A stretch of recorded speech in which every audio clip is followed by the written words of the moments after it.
Hey, does something about the paranormal get you in the mood to throw some hands? Does the search for more spookies to clobber get you more than a little excited? Well, congratulations! You might be a ghost slayer. But what is a ghost slayer? Well, whip out the Ouija board, find a conveniently spooky spot to trespass, and give Zach Baggins the bird for good measure, because we're going ghost. He's a phantom. Ah, spooky season. This is unapologetically my favorite time of year. Maybe it's the leaves changing, maybe it's that brisk fall weather, or maybe it's just my ever-growing addiction to pumpkin-flavored sugar coffee that just does something to my spooky soul. And what better way to kick off the season than with one of the Halloweeniest subclasses 5e has to offer. The Blood Hunter as a class is basically if the spirit of Spirit Halloween somehow became human and plopped down in fantasy world. And luckily for us, the Ghost Slayer is the blood hunteriest blood hunter there is. So what makes this subclass unique compared to its blood hunter brothers? Well, the Ghost Slayer just really hates ghosts. And not like the way clerics do, in that they aim to help the soul pass on. No, your average blood hunter is really just out to lay the smack down on an unsuspecting specter. Imagine if instead of high-tech, overly complicated proton packs, the Ghostbusters strolled up with a flaming sword, a whole lot of attitude, and a particular passion for pummeling poltergeists. That sounds rad as hell, actually. But first, do you love adventures inspired by Japanese folklore and legends? Would you like a gorgeous set of Yokai Dawn dice absolutely free just for backing up the physical copy of the most exciting new Kickstarter on the scene? Then just like me, you should become a backer for Ryoko's Guide to the Yokai Realms. This monstrous 350 plus page tome is packed to the brim with new feats, new monsters, new familiars, new spells, a weapon skill tree system for martials, and a brand new combat system to fight against actual kaiju. All with that beautiful flair inspired by the land of the rising sun. If that wasn't enough to sell you, this tome comes with shinobi wizards, koi fish samurai, rampaging monkey barbarians, and elemental benders straight out of your favorite shows. I don't have words for how excited I am to play in this world, and it's thanks to the wonderful creators for making it happen. The art is gorgeous, the system is masterful, the fun is endless, so what are you waiting for? Join me and 16,000 other backers and get your hands on Ryoko's Guide to the Yokai Realms. And tell them your buddy Yemba sent you. A big thanks to D&D Shorts and the Ryoko's Guide team for sponsoring the show, and now, back to the video. So you want to learn how to make dead things die. Well, it's not easy. In fact, the road to being a blood hunter takes a serious amount of blood, sweat, tears, and blood. But something keeps pushing you to enact your ferocity on any nearby phantasm. Maybe it was a roaming apparition that tormented your family for years, or maybe you just really hate how Patrick Swayze makes a vase. Either way, it's your dedication to the art of ghost hunting that helps you turn ghouls into stools. Like poop?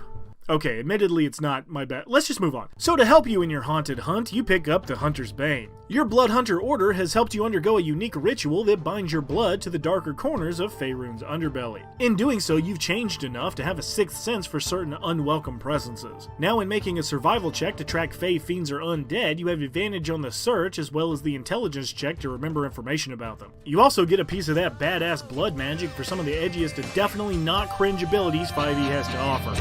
Stop? No. Linkin Park's just a phase.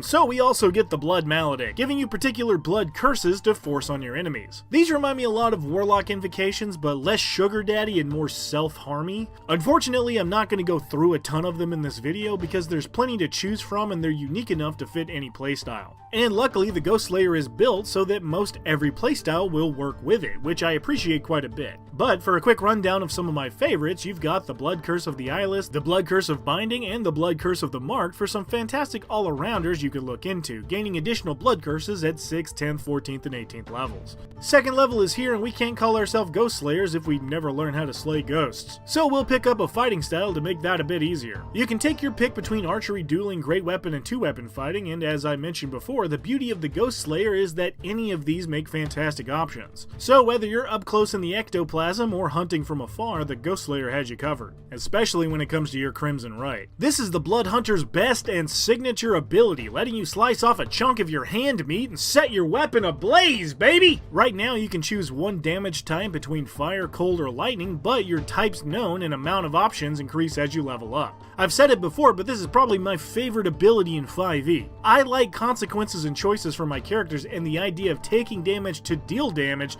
just makes me very happy. Not only that, the ability is just strong, giving you an all-day buff at a very minimal risk. Just make sure you use these Himicraft abilities at the right time, or you could be the next ghost getting slain. Third level is here, and your spiritual spite has permanently affected your Crimson Right. Bars. Now instead of your usual Right damage, you can instead turn that damage into Radiant with Right of the Dawn. In addition, you also shed bright light in a 20-foot radius and gain resistance to necrotic damage. But the real kicker is that you roll an additional Hemocraft die when putting down the undead.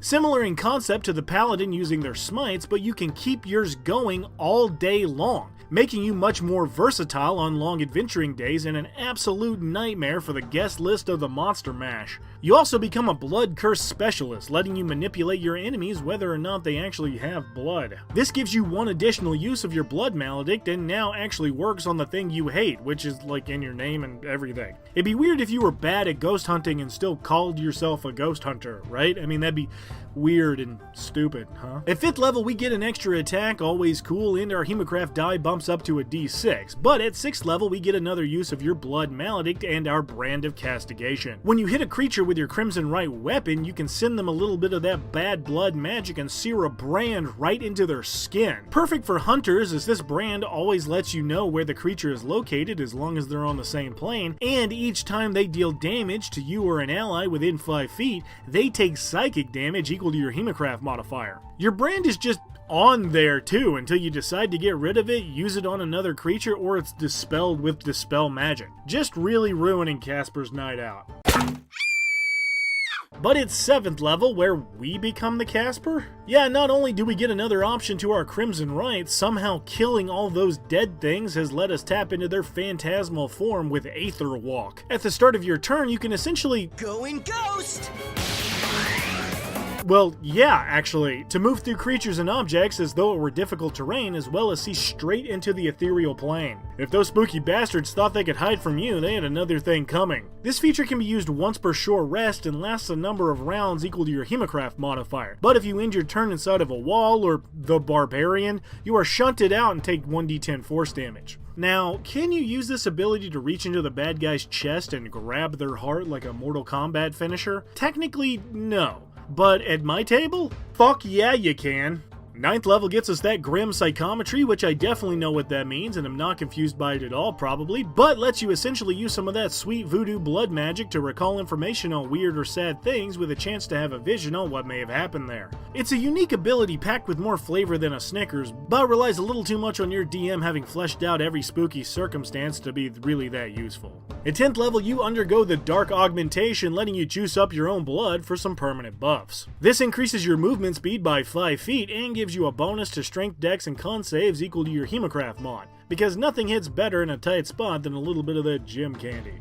11th level lets us buff up our Brand of Castigation with the Brand of Sundering. Now any ghostly creature with the incorporeal movement trait can no longer move through creatures or objects when under the effect of your brand. But on top of that, you once again get to add another Hemocraft die when attacking that creature. Combining that with your Right of the Dawn ability gives you 3 Hemocraft die, which at this point is a d8 on top of the regular weapon attack. As long as you've got these active on some undead baddies, you're basically putting down the same damage as a Paladin Smite on every single attack without using a spell slot or very many resources. It's a strong combo and makes for some absolutely nasty ghost hunting. 13th level gets us a 4th use of our Blood Maledict and the Brand of Tethering. Now, not only has the psychic damage from your Brand of Castigation doubled, but a branded creature can no longer take the dash action and must pass a wisdom save to teleport or plane shift, on top of taking 4d6 damage. A free debuff to an enemy's dash is already good, but combining the brands of Tethering, Sundering, and Castigation together, and you've essentially created the ultimate cage match. I'm not locked in here with you. You're locked in here with me! At 14th level, our souls become as hard as our will, because we're totally ambivalent to the light and the dark. Nothing can enter our cold dead. I said stop it, for f***'s sake! Jeez! Fine! We also gain another Crimson Rite option, and we can choose between necrotic, psychic, or thunder damage. Jerks. But it's 15th level where we get our subclass exclusive Blood Curse of the Exorcist. This Blood Curse taps into that primal urge to shut down any phantom in a tri-state area by canceling any charmed, frightened, or possessed effect on a creature you can see as a bonus action. And as with all Blood Curses, you can amplify this ability for an additional effect, in this case forcing the creature that cursed your target to take 3d6 psychic damage and succeed a wisdom save or be stunned until the end of your turn. Imagine if they had had this in the Exorcist movie. How short would that have been? Your mother sucks cocks in hell. You know, I'm starting to get why you hate ghosts. Suck on this. Uh-oh. At 17th level, we get one more use of our Blood Maledict, and our Hemocraft die caps off at a d10. But it's 18th level where we get the Right Revival. No, the Right Revival. Everyone knows the Right Revival is Creedence Clearwater kind. Now, if you happen to get knocked out with one of your Crimson Rites active, you can turn the Rite off and drop to 1 hit point instead. Calling upon that blood magic is a great option for long-term sustainability, but just try to do enough damage where getting knocked out isn't an issue. And finally, at 20th level, we become a Sanguine Master. Now, once per turn, where we would roll a Hemocraft die, we roll 2 instead, taking the number we prefer. This can be used to take less damage to start the Crimson Rite or add more damage to a Crimson Rite attack. Additionally, anytime we score a critical hit, we get back 1 expended use of our Blood Maledict feature. Now that's what I call a capstone. So is picking the Ghost Slayer in your blood? Well, it is a natural choice for the ultimate Blood Hunter experience. While I love the Lycan Blood Hunter a lot, the way that subclass is tailored kind of forces you to play up close and personal to make the most out of your abilities. And that's not an issue with this subclass. Whether you're right in the mix or bloodbending from afar, the Ghost Slayer can still slay all day.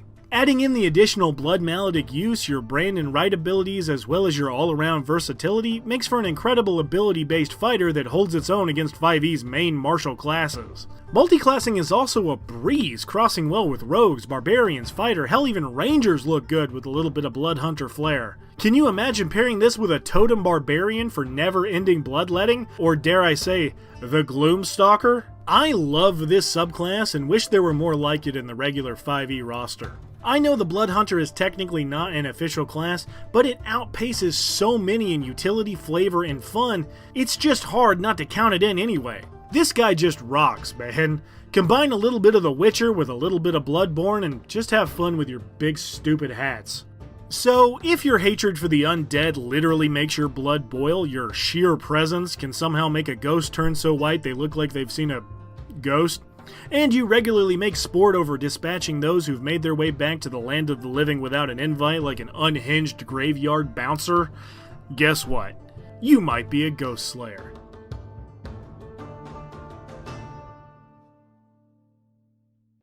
Hey everyone, if you made it this far, thanks for watching. And please, don't forget to subscribe down below, it really helps me out. Right now the channel is growing okay, but you have no idea how far a like, a comment, or a subscription goes towards pushing us in the algorithm. So that's all for now, I hope you have an excellent day, and see you in the next one.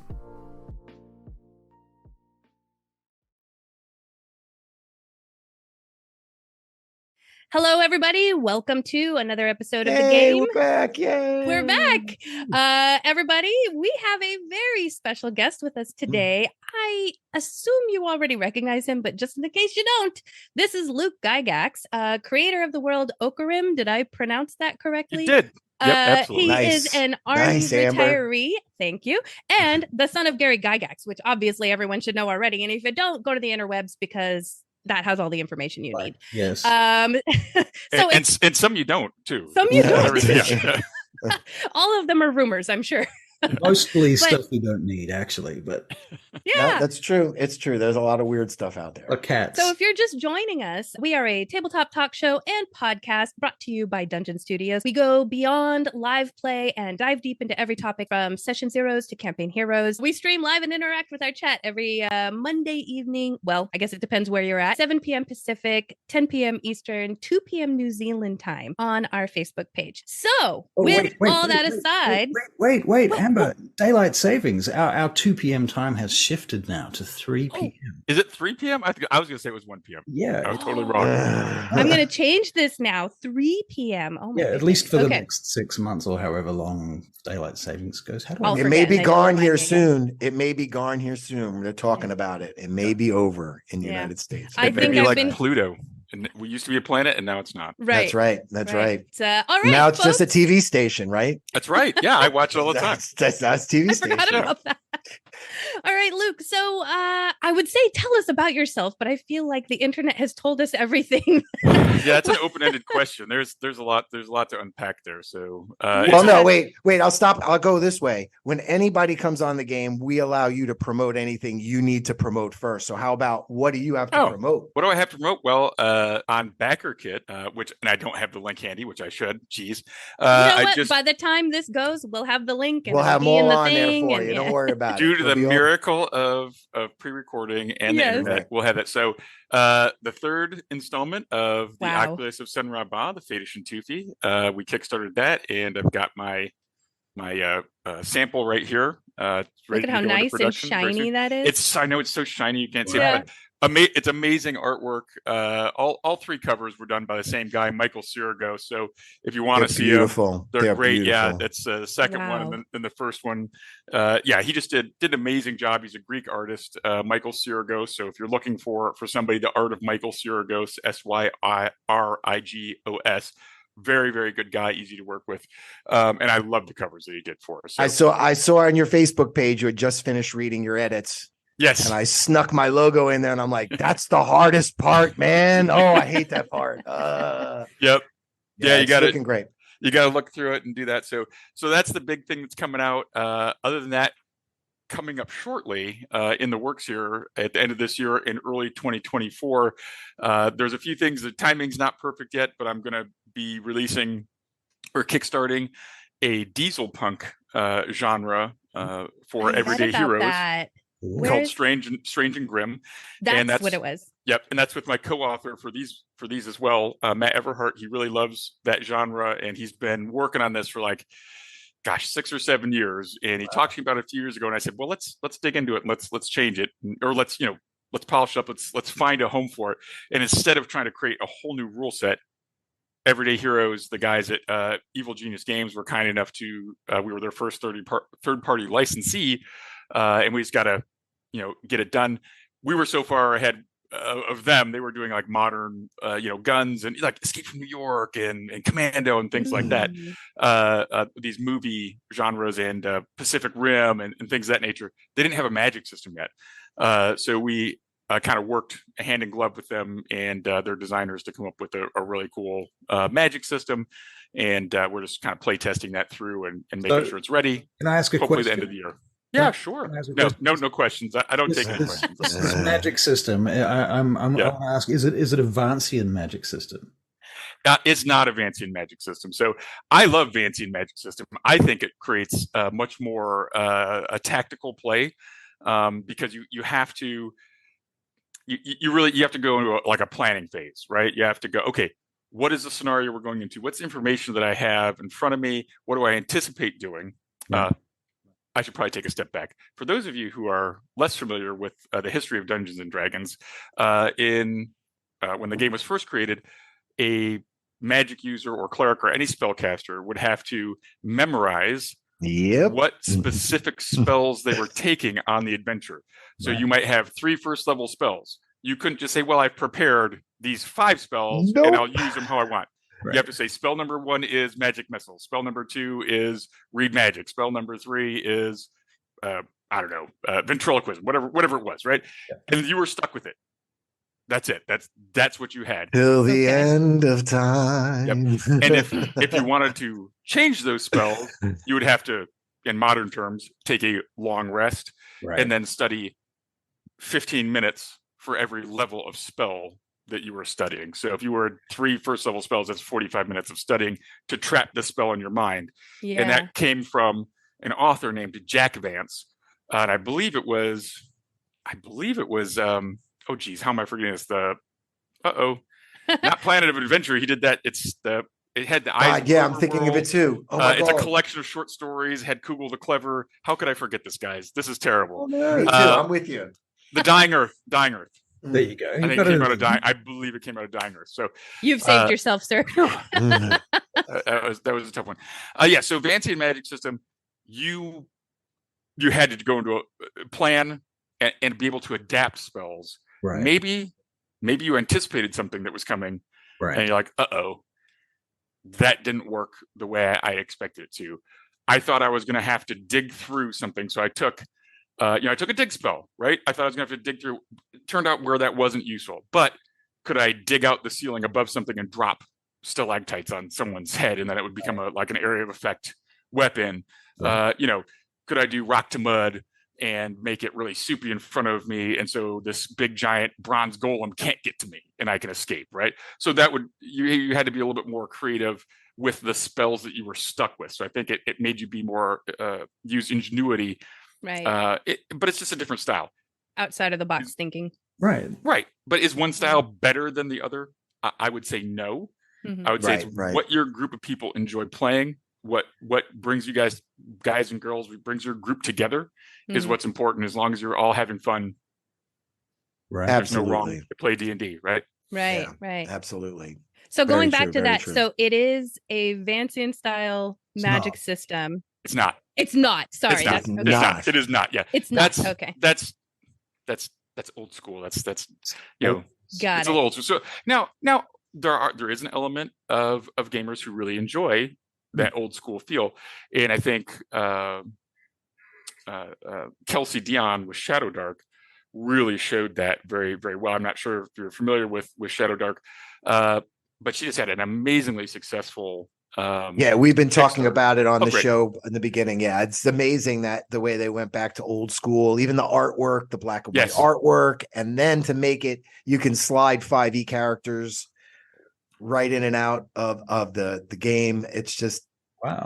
Yeah, brilliant. I'm brilliant. taking the Oculus of Senra Ba series, these three, Okay. and porting them over into Shadow Dark because Kelsey comes to GaryCon, which is a convention that I throw every March, and she's been coming for years.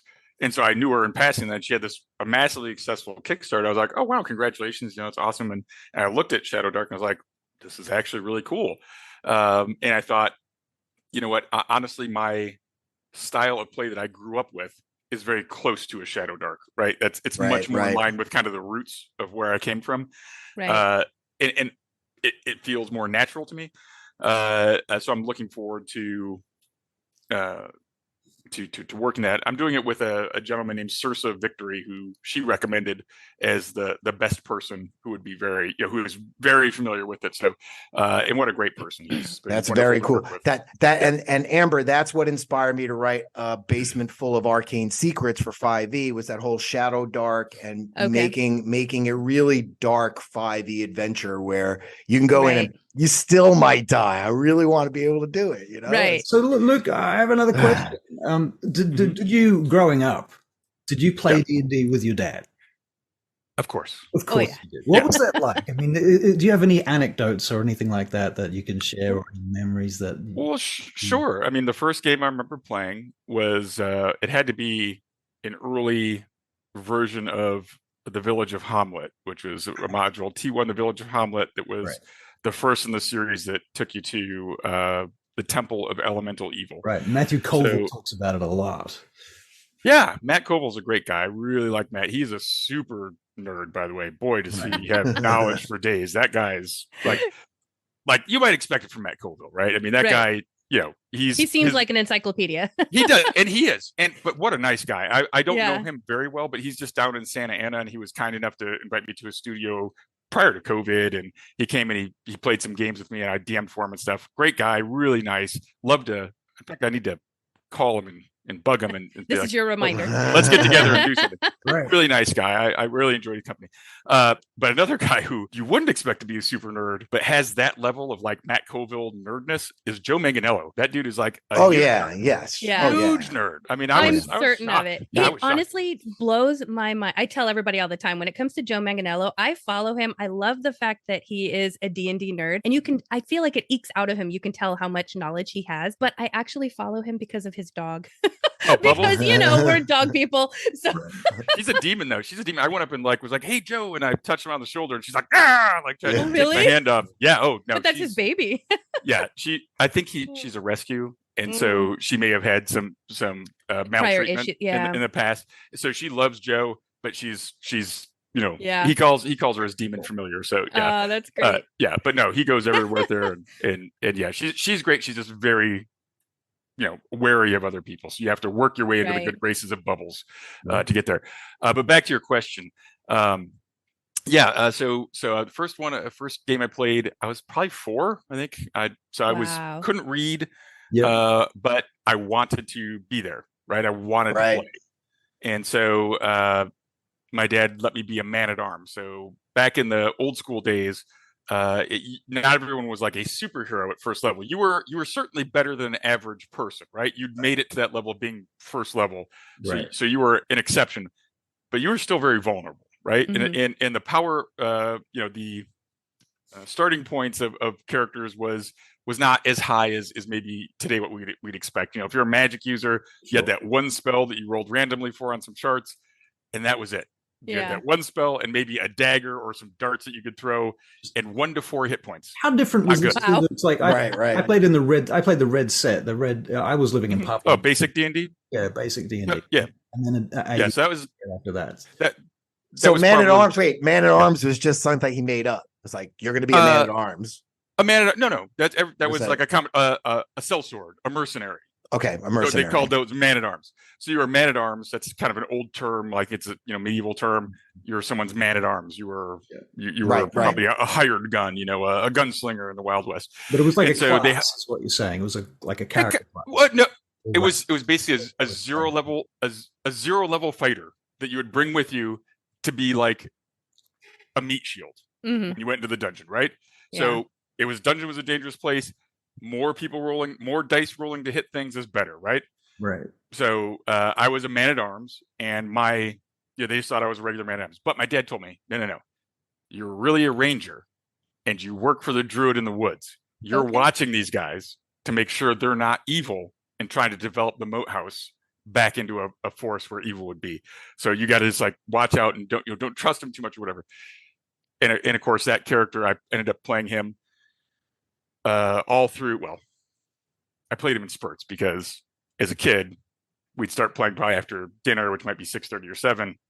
At 8:30, my mom would come and say, "Time for bed. It's bedtime." I'd be like, "No, go to bed as a comment. Let me just finish this comment, please." And then I would like creep up the stairs and I would listen, what was going on until I got tired and I'd go to sleep. But yeah, I played him. Do you have a special room in your house for playing D&D? Like, No, we were desperately poor.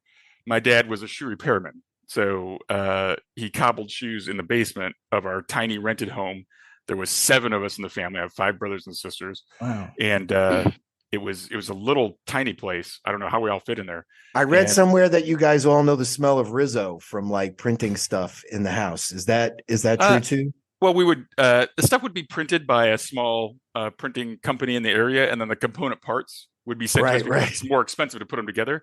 Right. So I was so young, I didn't have to do much of that, but my older brothers and sisters had to put together things like old the Dungeon board game and things like that. They would assemble the component parts, or the wood box D&D sets. They'd put the booklets in, dice or chits or whatever needed to go in there, and then put a sticker on it and then send it off. Right. So Josh, go ahead. I wanted to ask a question, but before we get too far away from the fact that you were 4 when you started playing, because I get a lot of questions and I get a lot of, I see a lot of folks talking about how old their kids need to be when they introduce them to D&D, especially now that it's kind of like growing and, you know, adults are picking it up again. And then now they want to introduce their kids to it.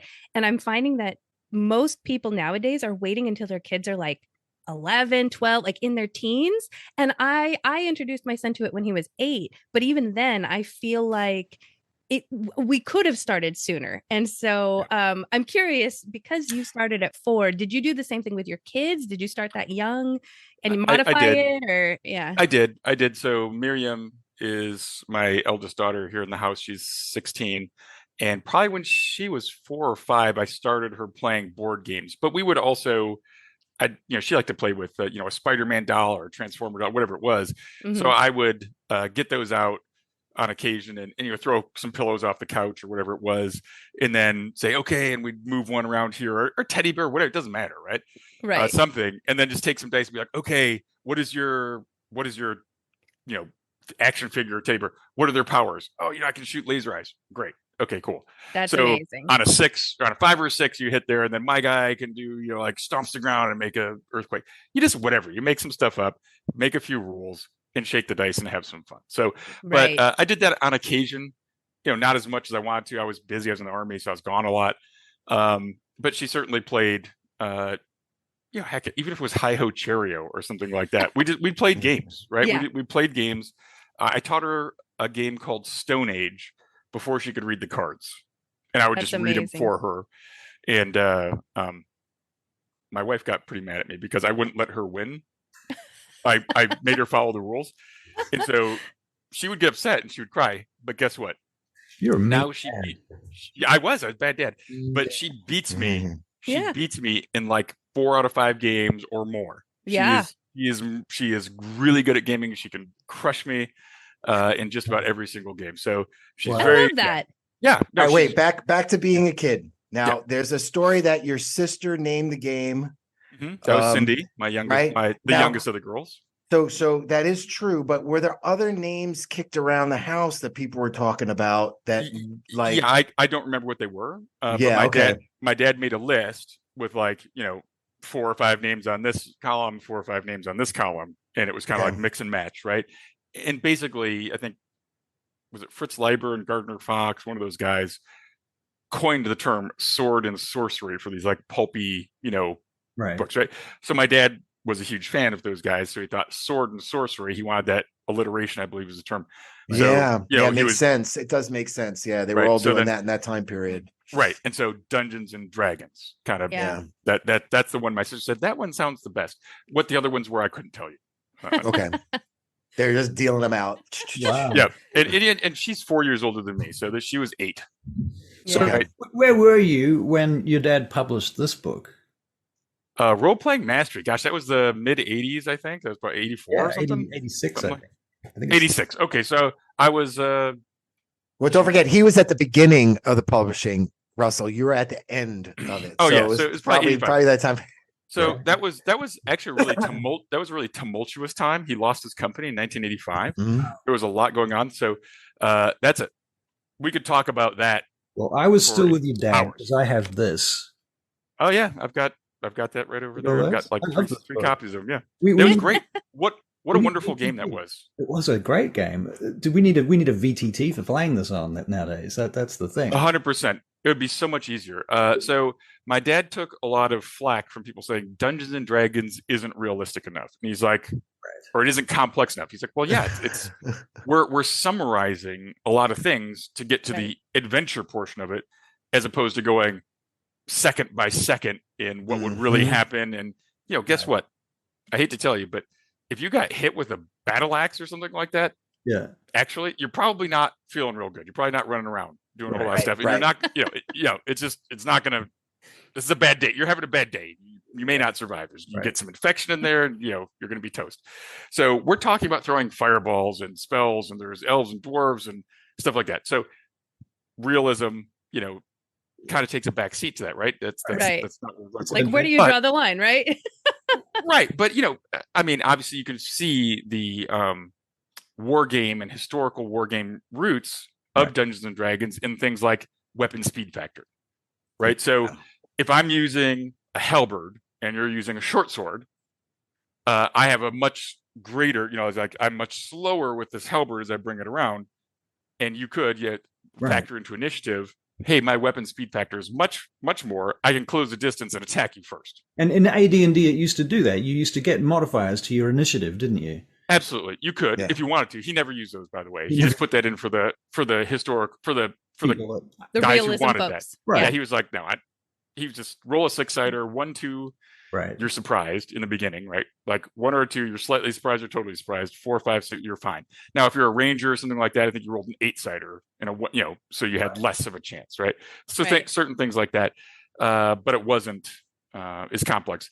Other people would use a 10-sided die because a melee round was a minute of time, right? So back then now it's 6 seconds, right? Right. It was a melee round. So it was a minute. Yeah. So it's a bunch of back and forth, like, an Errol Flynn movie. You're going back and forth looking for an opening, etc. Right? Yep. And each segment was 6 seconds, and there was 10 segments in a round. So when you cast a spell, you'd look how many segments it was, right? Yeah. So you could use a 10-sided die. You'd roll your 10-sider. Oh, I got a 2. I'm throwing a 3-segment spell. So on 5, my spell goes off. And if you remember in old school, if you got wounded while you were casting a spell, that spell was destroyed and you scratched it off. It was done. It was gone. Right. No effect, and it was gone. And you didn't get it again. That's it. And also something that's gone by the wayside. Okay, so at the beginning of the round, you would go around and get declarations of action. Mm-hmm. What are you doing? I'm going to attack. Oh gosh, I'm going to use my bow. I'm going to cast a spell. Okay, great. What spell are you casting? I'm going to cast this spell. How many segments is it? Okay, great. And then you would roll initiative, right? And you were stuck with what you did. If you changed, you couldn't change. You could not take an action, but that was the consequence. You had to declare what's going on because it's all happening simultaneously, right? Yes. So you can't. And all this conversation at the table was not allowed. Maybe like a. That's okay. That's what I was going to ask. It sounds like because your dad was kind of pioneering through all this. Was there a lot of rules lawyering going on at the table, considering he's the one kind of coming up with the rules? Well, I mean, I'm sure people would question something, but at the end of the day, and that's why if you look at and read the Dungeon Master's Guide and things like that, it says this is your game, right? Period. Right. You make this is your world. You're making the rules, and just change it, make it how you want it to work. Here are my suggestions. Right? Here's how I see it unfolding. Now, of course, as a player, if somebody's being arbitrary or doing some crazy things that don't make sense, you vote with your feet, right? And you just don't go back. Yeah. So as a game master, you want to make your players feel engaged. I think a sense of tension has to be there, right? Mm-hmm. Which can be more difficult in some of the modern versions of Dungeons and Dragons, in my opinion. Right. And that's maybe why we're seeing things like Dungeon Crawl Classics or Shadow Dark or OSE rise up a bit, is because people like not being super powerful and just being, hey man, like I'm in this adventure, but I'm just a guy, Well, I was reading something about the fear of death is part of the game. It was part of the game then, and that part is kind of left the game a lot. Well, that's we talk a lot about on this show. We call it generational gaming, but I feel like this newer generation, they need to kind of go through this beginning phase of learning D&D to finally wrap their brain around the fact that like it's okay to die, it's okay to fail, it's okay to have this dark setting that I don't know. I feel like right now it's kind of in its infancy again, and people are still figuring it out. I don't know. I wonder too. I wonder if the template part of it. Yeah, every generation is going to have to figure it out on their own in a way. That rises it's up. Cyclical, right? Yeah, right. Just like history, you kind of make the same mistakes. And we see it in fashion. Bell bottoms are back. Yeah, bell bottoms are back. Exactly. Fashion. It's like fashion. Absolutely. Well, speaking of cyclical history, 83, 84, when I had to go buy Dungeons, when I went to buy Dungeons and Dragons stuff, I had to go to the toy store and I had to ask the guy, and he had to pull the box out from underneath the cabinet because it was like, what was it like? What was it like being a Gygax during that whole satanic, Dungeons and Dragons and what was it like being you then? Yeah, so it's very interesting because I was like third or fourth grade probably when this because I was just into middle school, just starting to play. Yeah, and I remember they hired Dr. Joyce Brothers, if you remember that name. Yeah. Dr. Joyce Brothers came out to our house in the middle of nowhere, Wisconsin. Oh my spent God. so that was pretty cool. Somewhere there's a picture of me and Dr. Joyce Brothers. I'm pretty short and pretty round, but yeah. So she came out, and essentially they hired her to be, an expert witness, or more or less, somebody who had some gravitas in the field of psychology, to say, D&D wasn't evil and had a lot of benefits. And so that was what they were saying. So the Satanic Panic essentially came out of a gentleman named John Dallas Egbert, something like James Dallas Egbert. I know there's a Dallas in there. Yeah, his middle name, Dallas Egbert, I got it. I think it was like either James or John up front. So he was a prodigy. He was a young man at like the age of 15. He was in college, and he was, like second or third year, something ridiculous like that. So he was a genius, and he liked playing Dungeons and Dragons. No surprise, he's an early adopter, is an intelligent, imaginative person. Apparently, Tom Hanks plays in the movie, right? Pretty much in Monsters and Mazes. Yeah. Oh, I didn't make that connection. Right. Okay. So that's what it's kind of based on, that. And so that was blown up into, oh my God, because he's playing Dungeons and Dragons, and they played in the steam tunnels. I don't know if this is true or not. And then perhaps he was abducted by a satanic coven that sacrificed him or whatever. And that's why he's disappeared. Right. Yeah. But that's what, remember, there was no internet. There was all these crazy rumors about stuff. There wasn't an easy way to look validate things up the or whatever. information. Yeah, there was no Snopes to say this is BS, right? So you couldn't do that. And so this got a lot of traction. And there was televangelists, as there are today, but they were looking for something to seize onto and say, oh yeah, this is evil. Look, Satan's at work today, and you can see the cover. Look at this demon guy. It's the Dungeon Master's Guide, if you remember that, has an Ifrit on it in the City of Brass, or and it's holding like a scantily clad lady, because it's 1979, right? So this is how it was done. So this there was a lot of fervor over this. Of course, today we know that's nonsense, right? Right. And I would imagine if I'm 20 years old, I would poo-poo this. Was this even a thing? Yeah. It was a thing. We got death threats. Yeah. That's what I was wondering what it was like for you guys. By our house slowly, and it made my mom paranoid. We built a 6-foot cyclone fence around there. We had 6 Malamute husky dogs that we let it run every night. Wow. We had motion sensors in the house, guns everywhere. My dad carried a gun. His driver carried a gun.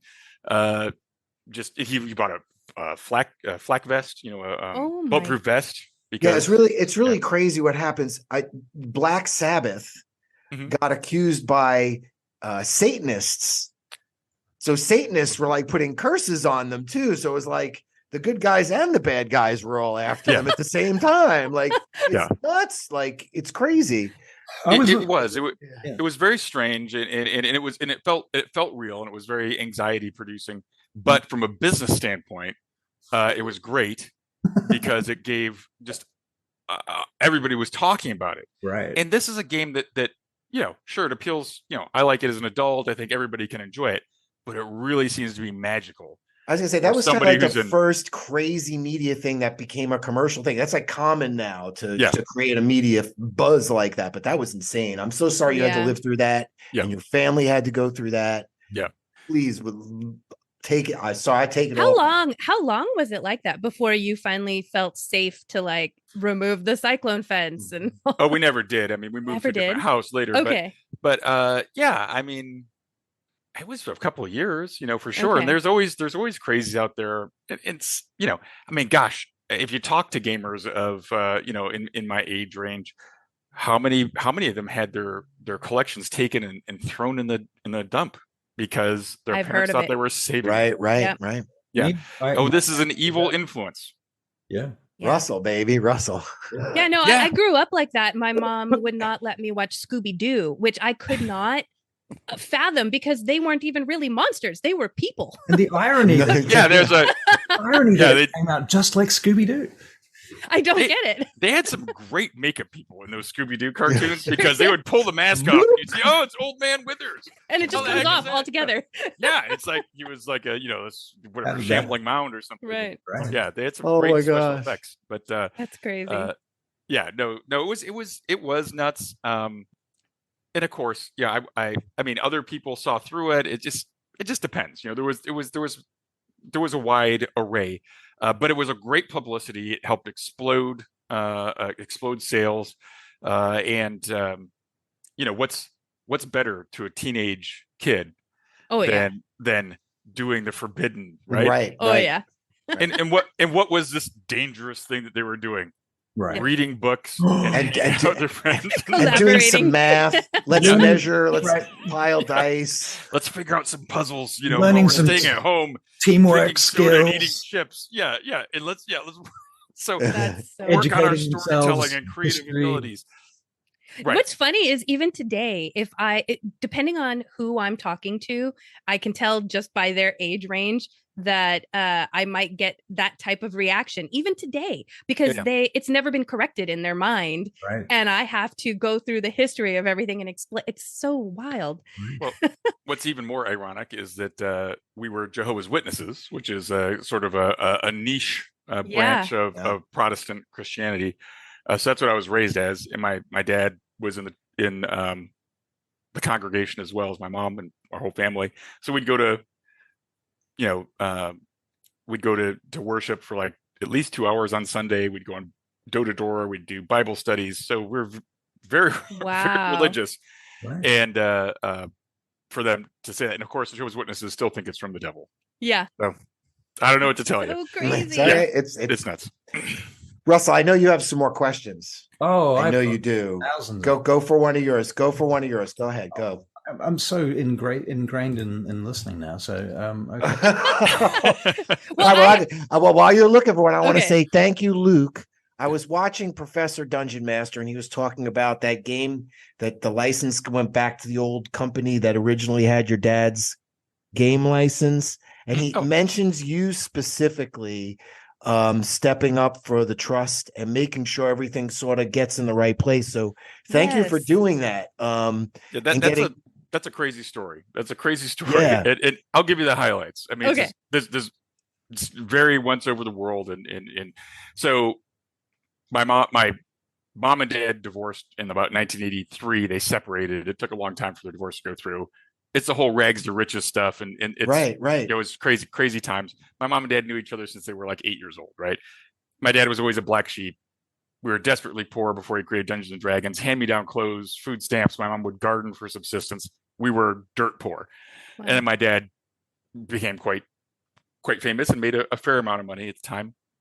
And then he lost everything. And when he lost his company, all the IP belonged to the company, not Right. him personally.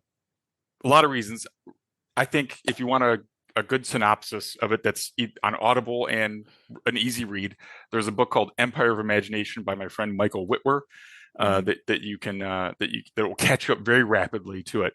But it's a tragic story. He started the company. Everyone thought Dungeons and Dragons was a dumb idea. Avalon Hill, Guidon Games. They said, Gary, we know you're known in this small niche wargaming community, but this is crazy. It's kid stuff. No one wants to play make believe, and we're serious war gamers about historical war. Right? So They were super wrong, right? They were super duper wrong. But they told him, no, we're dirt poor. How was he going to do this? His good friend, who was a machinist in a small town of Lake Geneva, took a loan against his life insurance policy to front the money. Wow. A couple $1,000. I think it was either $1,000 or $2,000, right? Back in 1973. And they finally got everything together and published D&D in 1974. The guy's name was Don K. So if you see a G and a K on the old books, that's for Gygax and K, Tactical Studies Rules, right? That's the company. Right. TSR. Yeah, right. But it was Tactical Studies Rules at that point. Right. Don K died of a heart attack at 36 years old in 1975, I believe. All right. Out of Like the blue. Out Right, of the blue. right. And his wife said, nope, want nothing to do with it. Get this crap out of my house and pay me his shares. My dad had no money. He had to go outside and get some outside investors, right, who came into the company. those were Brian and Kevin Bloom, and I think they owned slightly more than my dad did, just because Don Right. Kay did, and that's the way it worked out. Fast forward down the road, a lot of mismanagement, et cetera, et cetera. Good story. So please, I'm teasing you. I'm not gonna give it all away. No, that's great. Yeah. That's a great teaser. And- You're selling yeah. something else. Push it, And then, push it. yeah, I don't get any money from it, so it's just a good story. No, And no. then in 1985, he basically was brought into a board meeting and he ended up getting fired because they had sold their stock to somebody else, and they said, "Hey, we don't need you anymore. See you later." And he was on the outside, and he spent all of his money trying to prove that was an illegal transaction, Right. but he lost. And that was Yeah. that. So he was basically outside. And then Dangerous Journeys came around, which is the book that you held up, Mythos Magic from Dangerous Journeys, which is a system you've been working on.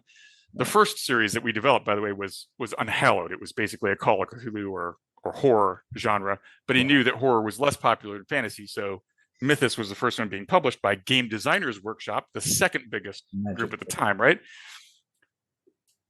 The lady who bought TSR at that time waited until they were all printed and just ready to roll out.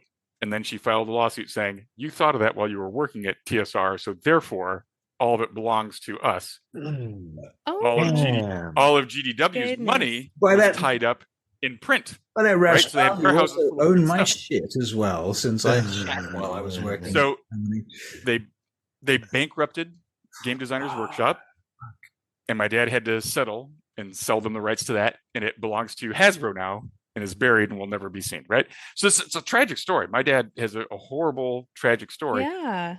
But and that was 1993. He was really, again, destitute and poor and had nothing, and really found himself in the late 90s and early 2000s.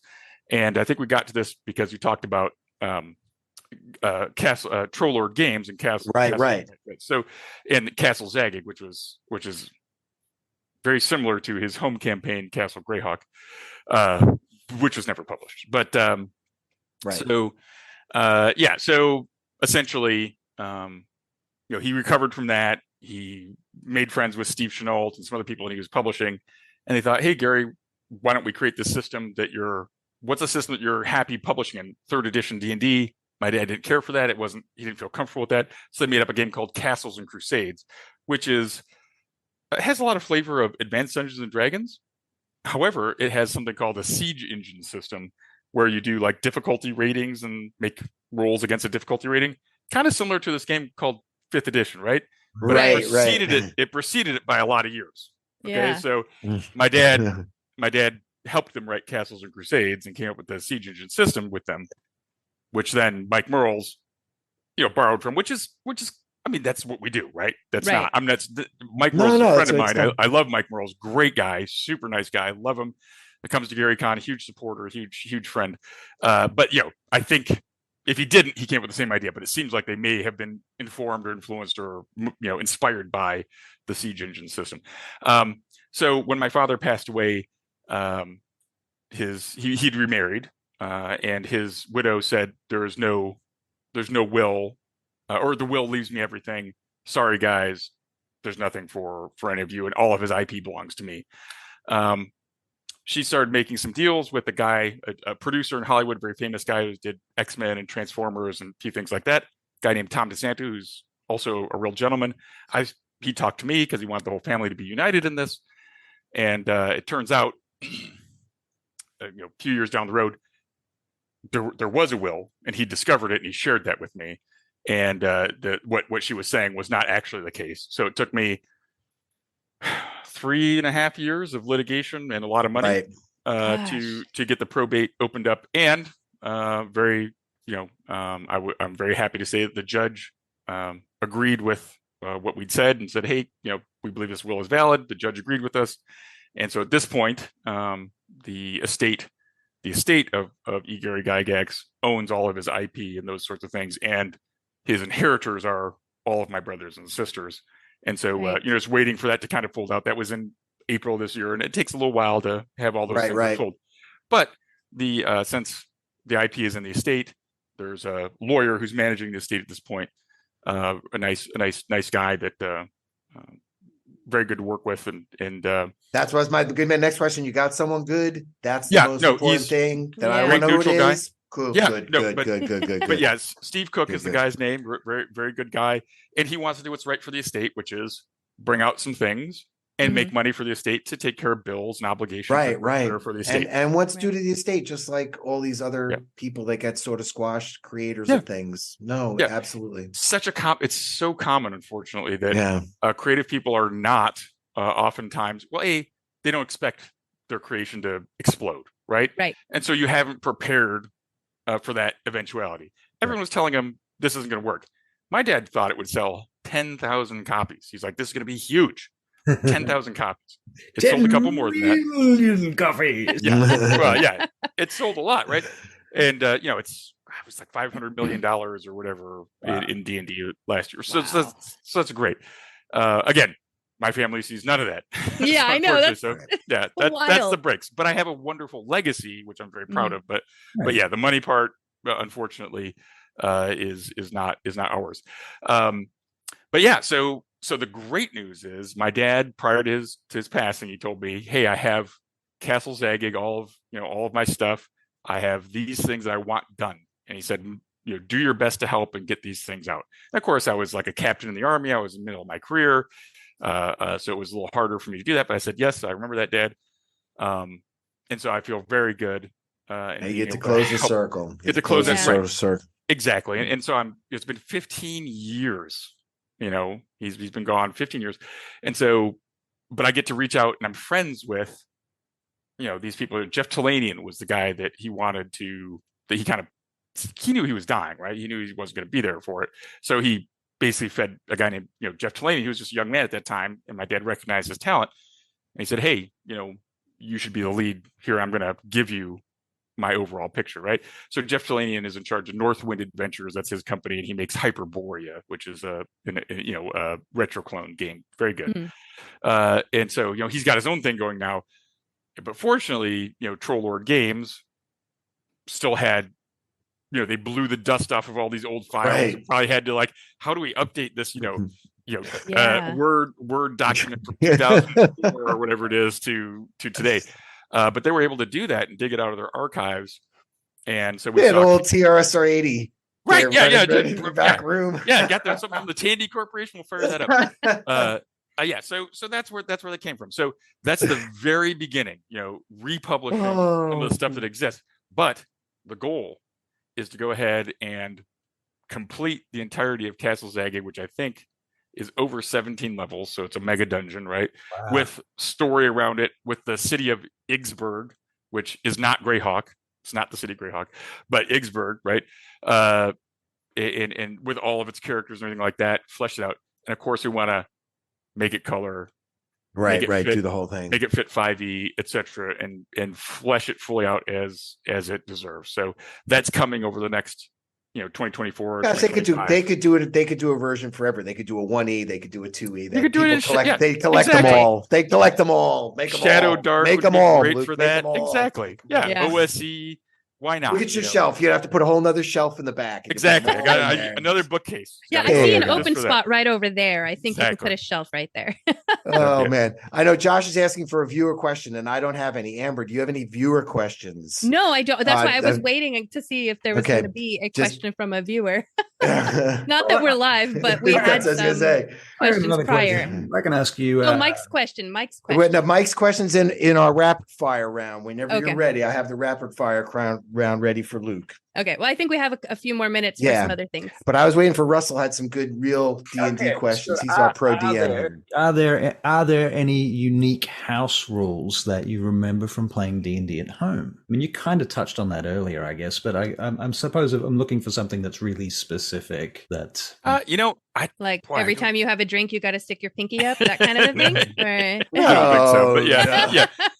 No, I mean, not that I remember. I mean, maybe there were house rules, but I'm going to let you know a secret. It's like I've never read the rule books all the way through. If I had a question, I just ask my dad. Right. What do I do? What do I have to do? Roll a die. To tell you. Yeah, right. Exactly. Or and if I'm doing it, I'll look up a rule here and there, right? Or a spell or particular.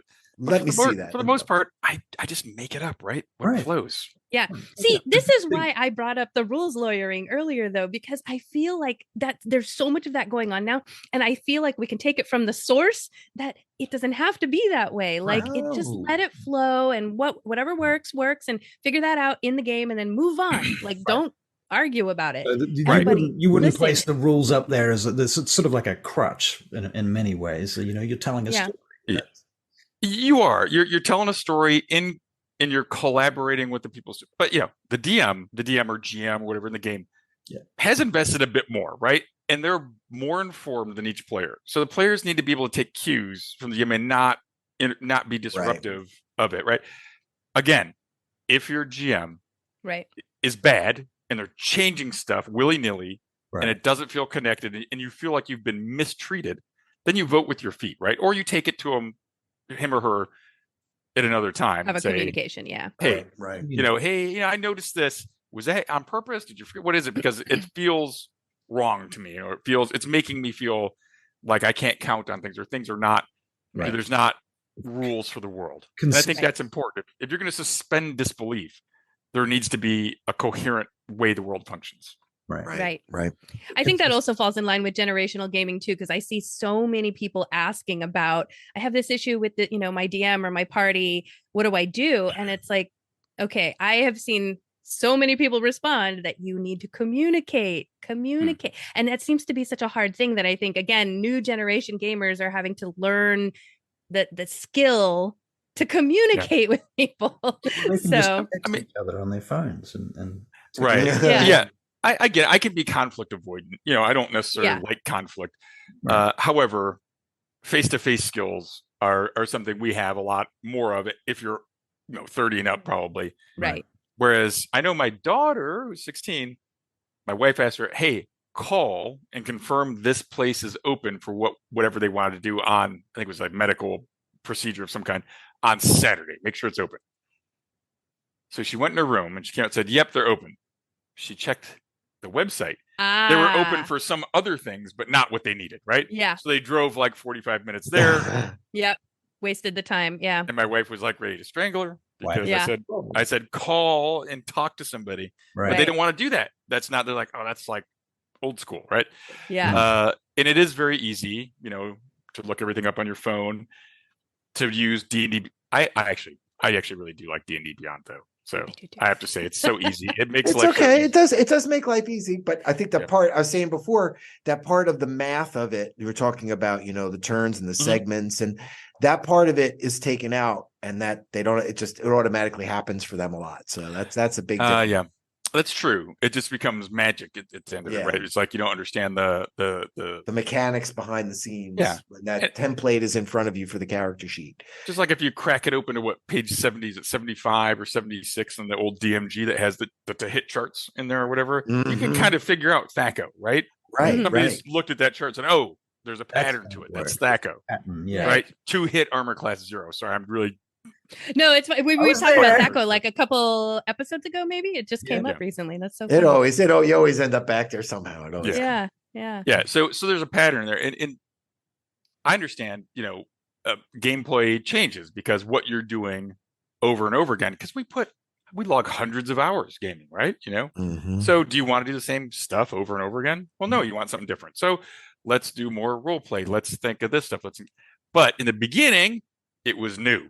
Right. And what were you doing? Man, I'm going in this subterranean world. Right. Holy smoke, what's going on? There's going to be some weird creatures there. I don't know what they do. I mean, you can describe a creature to me. I wouldn't know I didn't know that this 7-foot tall green thing that's kind of real wiry and lean and hunched over with black, bushy hair and long claws and saucer-like eyes. Well, I didn't know that was a troll and I had to use fire on it. Otherwise it would regenerate, right? Right. You didn't know that, but now everybody knows that. That's it's a troll. I'm going to use fire against it. Okay, it regenerates. Blah blah blah.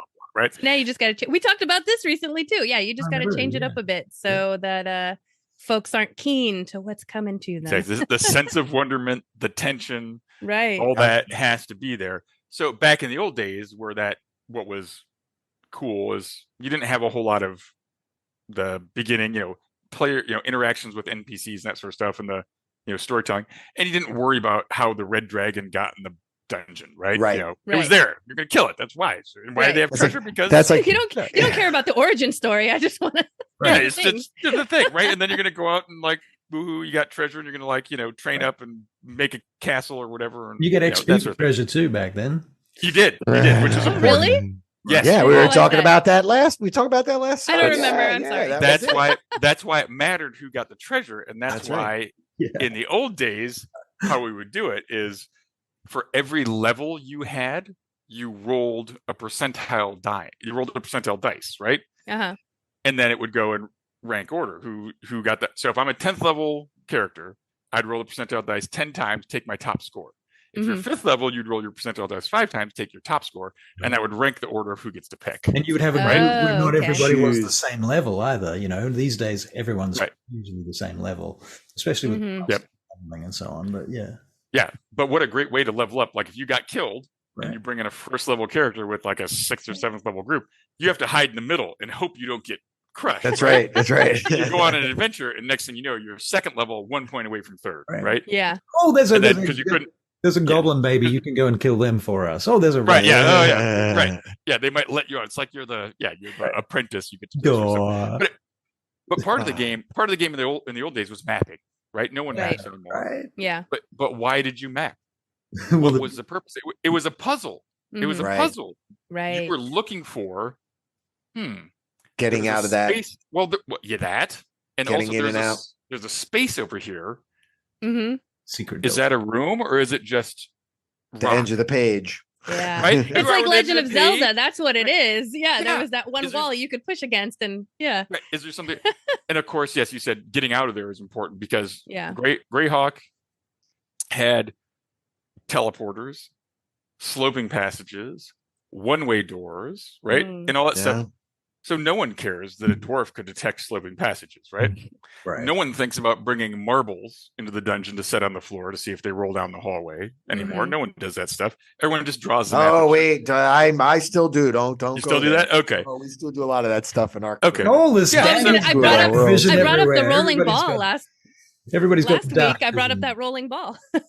Okay, good. So there is still some of that sort of stuff going on, right? There it is still going on. So there are some creative players definitely still out there that are definitely doing some of that stuff. I trust us. Yeah, because when I would go dungeon exploring, right, I'd go on. I would probably be prodding the floor in front of me with a spear or a 10-foot pole. If I was a fighter, I had a spear, right? Right. Checking that, right? I go 10 feet, stop. I look up. Is there anything? Do I notice anything on the ceiling? I look to the sides. Are there any holes in the wall? Any spider webs? Anything weird? Right? Okay, go forward 10 more feet. Prod. Look around. So it's then you hit a doorway. My players are getting very creative with it. One of them dipped a skull in metal, so it was heavy, and they were having a rope, and they were like throwing this skull, this copper skull ahead of As them. a weapon or as some kind of a detection? No, Oh, it was a detection detective pin. device. My players Detection use goblins stuff. for that. They actually get like Yeah. They just goblins. throw goblins right in there. That's what Rob Kuntz did. So Rob Kuntz played Robilar in my dad's original campaign, and he was a good character until he found something and he wanted to steal it, and so he became chaotic evil and whatever, or something like this. Basically, that's it. So now he's a chaotic evil guy, and he had an army of orcs, that he had subdued, and so he went to Tomb of Horrors and went through it, and he put orcs in front of him to go through it, right? So if you're familiar with Tomb of Horrors, there's a lot of pits, right? Oh, yeah. My dad was very proud. He said, I designed that for Rob Kuntz and the way he went through dungeons, because he would never map. He memorized everything, but he had a pattern of how he would go through. So all those pits are made to Break his mind. hit the way he mapped. So he said, there's a dead orc in the bottom of every pit in Tomb of Horrors. So that was I love that story. That's great. Yeah. Oh my gosh, I love that story. So Is that the adventure that has like it's all just traps? There's no actual encounters, like fight. there's encounters. There are encounters. There are a lot of false tombs, so your It was a players different- can go maybe it's in a it and different not realize they've gone all the way through it. There's the sex change doorway. Yeah, that in the old the Dark Temple or whatever it is. Right, and then there's a mouth, which is the demon mouth. Yeah, the green devil mouth. the green devil mouth, which has become a super icon of the game. Almost as a staple of the game. Absolutely. Yeah, that's I think it was Errol Is Otis. there something inside the mouth? Something of oblivion. There is something inside there. Spoiler. This was like this was like the 1977. It was the Origins one. When was Origins one? Oh my gosh. Doc would know. It might be on the internet. No, I think it's before me. I think it's 73. It's before me. It's way before. So let's see. It's before me. But Doc, there was nothing before you. Yeah, there was before me. There was before me. Lies. It was super old. It's not where. Man, I'm trying to figure out where it is. I can go look, but it's it's like it was old. It was Origins one. Someone will put it in our comments. Don't worry. Someone in the comments. I'm sure. Well, I mean, I run Tomb of Horrors and I have it written down, so I could look it up, but I'd have to do a little search around. But a long time, it was 76, whatever it was. Origins 1, it was a tournament module, and basically what my dad got tired of is people would write him and say, my character is like 37th level. We've killed Odin and the entire pantheon. We're bored. Can you make this game like cooler? Right? And he's like, what are you talking about? What game are you playing? Yeah. So he said, okay, great. He's like, okay, great. You want it? I've got something for you, and it's going to be dangerous, and you're going to have to think. Hey everyone, we're going to take a quick little break from this special episode, but stick around, don't leave, because when we come back, we're going to finish our episode with Luke Gygax. In this interview, he gifted us with a few little stories that we weren't expecting, and you're not going to want to miss them. So don't leave. During the break, we have our featured band, On Lap. They have been on our show at least once or twice before, and they are fantastic to listen to. We have our music parody by Arcane Anthem. We have our deception checks, which feature Michael Riley and Josh McGinnis from Dungeon Studios. And we have our comedy skit from God and Angel. We've had them on the show for a few weeks as well, and they are so funny. So you want to go find them on their Instagram and TikTok account. They are at God_N_Angel on both platforms. So make sure you go find them. And then we'll probably have some bad lip reading. Then we'll get back to Luke.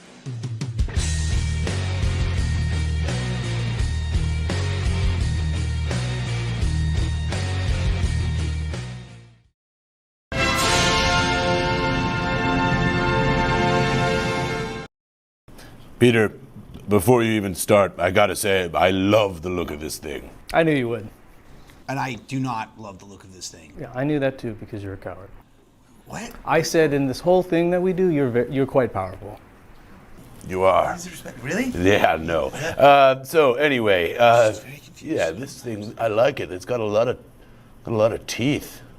Yeah, how many teeth are in that thing? That is still up for debate. I just kept putting on teeth, and yeah, it's got teeth. And what are we calling it? Like you have two names there: a seed shark or tooth tube? I don't know. Yeah, shark or tooth tube. I don't know. The idea came to me in a pleasant dream the other night. What was pleasant about a dream with this thing in it? The absolute carnage. I love it. Go on, keep going. You're on a roll, Pete. This thing is the perfect machine, an eating machine, if you will. All this thing does is eat and make little baby sharks. Go on. And it's got black eyes like doll's eyes. When it comes at you, it doesn't seem to be living until it bites down on you, and those black eyes roll over white, and then comes the terrible screaming and hollering, and and then the sea turns red with blood. You are terrifying. Like, absolutely terrifying. I can't be in the same room with him. He's scaring the heck out of me. Sometimes I don't think you're getting what I'm trying to do down there at all. Sometimes I don't either, and I'm okay with that. This is freaking me out. I love it. Peter, run it. Yes, my lord. He called me my lord. That guy fucking rips. I am not getting good vibes tonight. I'm getting great vibes from him. I'm getting minion, evil lord vibes. He's about to... Yeah? What makes you think you aren't working for some kind of evil lord? We're wearing white robes. White robes are meant to be kind of good fellas, right? Are they?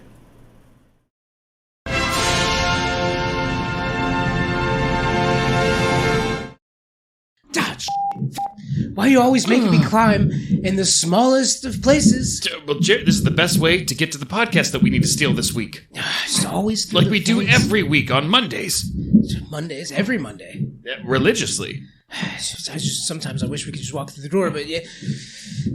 Every Monday on where do they find it? On Spotify, Apple, anywhere that you can find podcasts. That's where we are. I get so hot in these vents. I think they have the heater on. Oh, Jeremy, don't move. Oh, wait. Yeah. Michael and Jeremy Steal Your Podcast every Monday, wherever you get your podcasts and stuff. We're gonna take your podcast and we're gonna do it Better, faster, stronger, hornier, yes, in an hour. or more.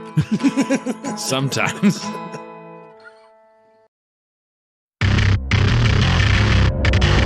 I used to feel like a rock, invincible. Inside my head, everything's impossible. Give me hope, give me strength, give me something. Anything that I could believe in. I recall the day I woke up. Early morning, the doctor on the phone. One more pill, one more night, hardly breathing. There's a stranger in my sky. Looked at me now, falling in the dark. I'm just looking for a song. Falling in the dark. Why is this happening to me? Those words still ringing in my head. They shut me down. I spent weeks laying in my bed. Give me hope, give me strength, give me something. Anything that I could believe in. With this pain, so young and it feels empty. Look at me now. Look at me now. Falling in the dark. I'm just looking for a song. Falling in the dark, and it goes on and on and on. I am falling in the dark, slowly losing my ground. Falling in the dark. Why is this happening to me?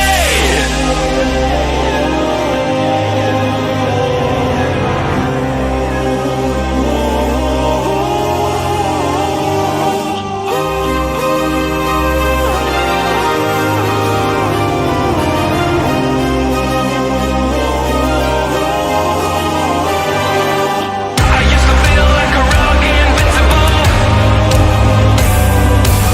Inside my head, everything's impossible. Give me hope, give me strength, give me something. Anything that I could believe in. Give me hope, give me strength, give me something. There's a stranger in my skin.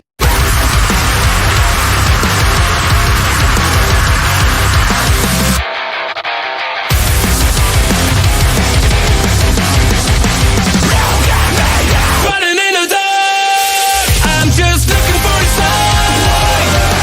Running in the dark, and it goes on and on and on. I am falling in the dark, slowly losing my ground. Running in the dark. Why is this happening to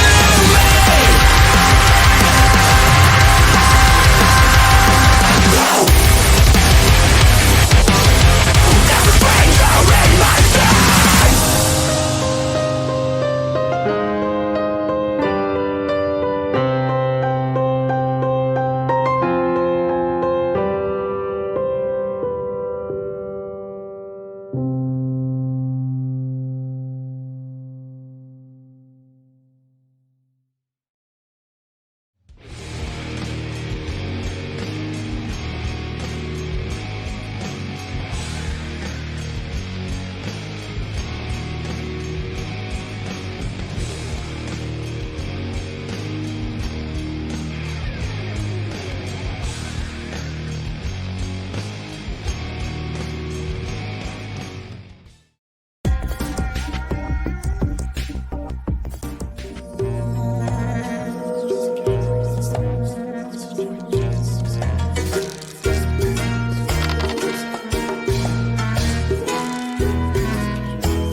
Hi, my name is Sebastian Kamor. I have a client, Mr. D. He's chosen to grace your establishment with their presence on the 18th. Okay. It's quite the honor to be chosen. My client is known worldwide, and let's just say that their followers run into the millions. They hold sway over an untold number of souls, so I assume that your establishment can hold a client of this magnitude? Yes, I mean, I don't know what kind of request you're asking me. Excellent. He's very particular. So the expectations, we just need to know that you can accommodate the following. Do you have a pen handy? Give me 1 second. Sure.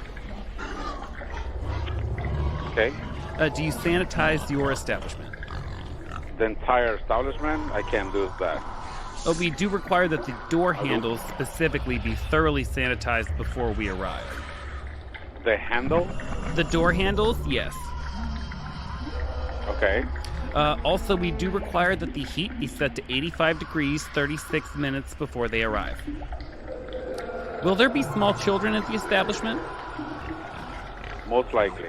Okay, we will just have to ensure that none of them look directly into his eyes. I'm afraid I can't meet those. I can't meet those requirements because I can't really tell my clients not to do that.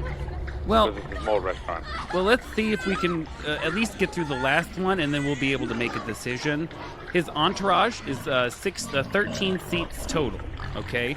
Now they will have orders. The waitress will take the orders, but you guys will not bring any of their food because they don't deserve it and they need to learn their place.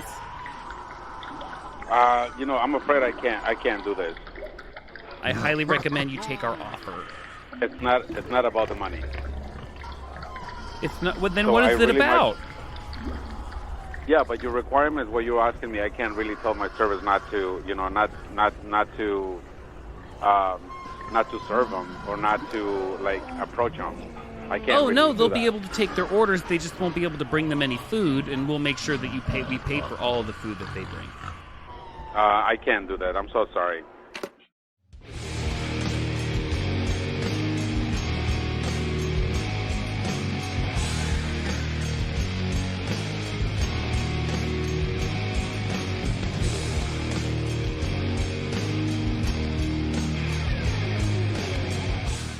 I've got something for you, and it's going to be dangerous, and you're going to have to think. It's not just rolling dice. There's do this or you're dead. Yeah. And that's what it's meant for. So it was a tournament module. It was meant to be very deadly. It was, it was designed to be awful. And dying was part of the game then. Dying was part of the game. And those people that were complaining, did they receive it well? I don't know. I was just curious. I know in probably 1980, I was asking my dad to play D&D as a kid. And he was like, okay, sure. You want to play? So my sister Heidi and I played some D&D. And I took that same character I started in Village of Hamlet, and he took me to out in the, you went across and you're looking for a place. There was supposedly some ancient wizard is entombed there, and there's treasure and all this. I didn't know those Tomb of Horrors, right? Right. So I ended up going through Tomb of Horrors as my 10th level ranger, Otis. And there's if you don't do some things right, or you make some choices and take the wrong passage, essentially everything that's non-living gets teleported to the end of the adventure where the Lich Acererak has his treasure trove, right? And you get teleported to the beginning, the very entrance of the Tomb of Horrors, completely naked. Oh, great. So there I was, completely naked. I'm like, well, I got to get my stuff. It's been spent a lot of time. I went through all the giant series. I went through. It's all a rite the of Proud passage series, you've right? gone Come on. through, getting naked in the Tomb of Hearts. Rite of passage. But I mean, I played this thing from like 4 to 10. It's like 6 or 7 years I played this character. This is a big deal. So only D&D character I've ever had, right? So I'm adventuring around some more. There's some levers somewhere in there. And if you push all the 3 levers up, the floor falls out. You go down a 100-foot pit. Oh, ouch. I survived because I had 111 hit points as a 10th level ranger with an 18 constitution. Unreal. It is unreal, right? But I hit the bottom, so I was very low on hit points. But what do you do at the bottom of a 100-foot pit? Right. Now you're just gonna starve. That was the end of my character. That was the end of my very first character. Oh man. So, yeah. So But I I never heard, played him again. but I heard you had something to do with Melf's acid arrow. So Melf was the character I rolled up after that. So after that. So my second character was Melf. Your second character was Yeah, there's Melf's Acid Arrow and some Melf's other Minute Meteors. So so those are from Adventuring and Greyhawk. And again, I'm the youngest of my dad's 5 children. I do have a half brother who's 16 years younger than me, or 15 and a half years younger than me, who's getting married in like 2 weeks on Saturday. Oh, so that's great. congratulations. Yep. So that'd be great. That's during Game Hole, the Saturday of Game Hole. If you guys are familiar with Game Hole Con in Madison, great convention. My friend Alex Kammer runs that. Nice. So I'll be there for that, and then of course my brother's wedding. So Melf, I rolled up Melf, and I was adventuring through Greyhawk Dungeon, which is dungeon crawling, right? And I was a fighter magic user, and it was just me. Like my brothers and sisters were gone, so I just pester my dad. Let's play. Right. So I was 11, 12. Let's play. That's awesome. And, right. And he'd be like, "Okay, kid, so we'll play." And so he'd get out his binder and we'd play. Of course, when you old school D&D, so you had to your mapping, and when you get to a door, you have to roll your strength to open it up. So I had a 17 strength as Mel. Respectable.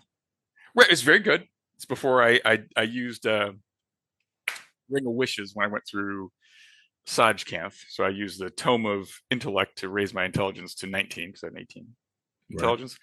And then I used a Ring of Wishes to raise my strength up one point, rolled for it, got to 1881, and I used the 2 more wishes to get to 1901, right? Because I only went 10% each time. And smart. So right, he was strong and smart. So you know about the percentile dice thing in the strength stats with D&D, AD&D?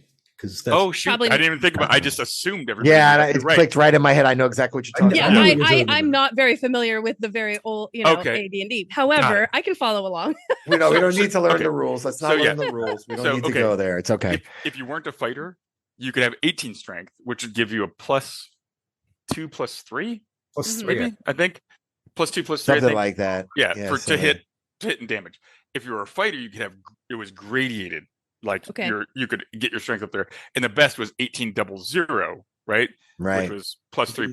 That was the only special benefit a fighter had back in those days. Remarkable how many fighters. How remarkable how many fighters. No second wind. Had 1800. Yeah, 1800. My friends seem to roll 18100 on a remarkable basis.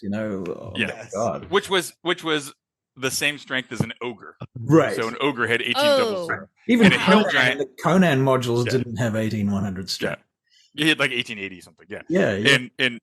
And so a hill giant had a 19 strength. So a 19 strength, super amazing. And I'm like a 5 foot tall, a gray elf. So I'm a tiny little guy, right?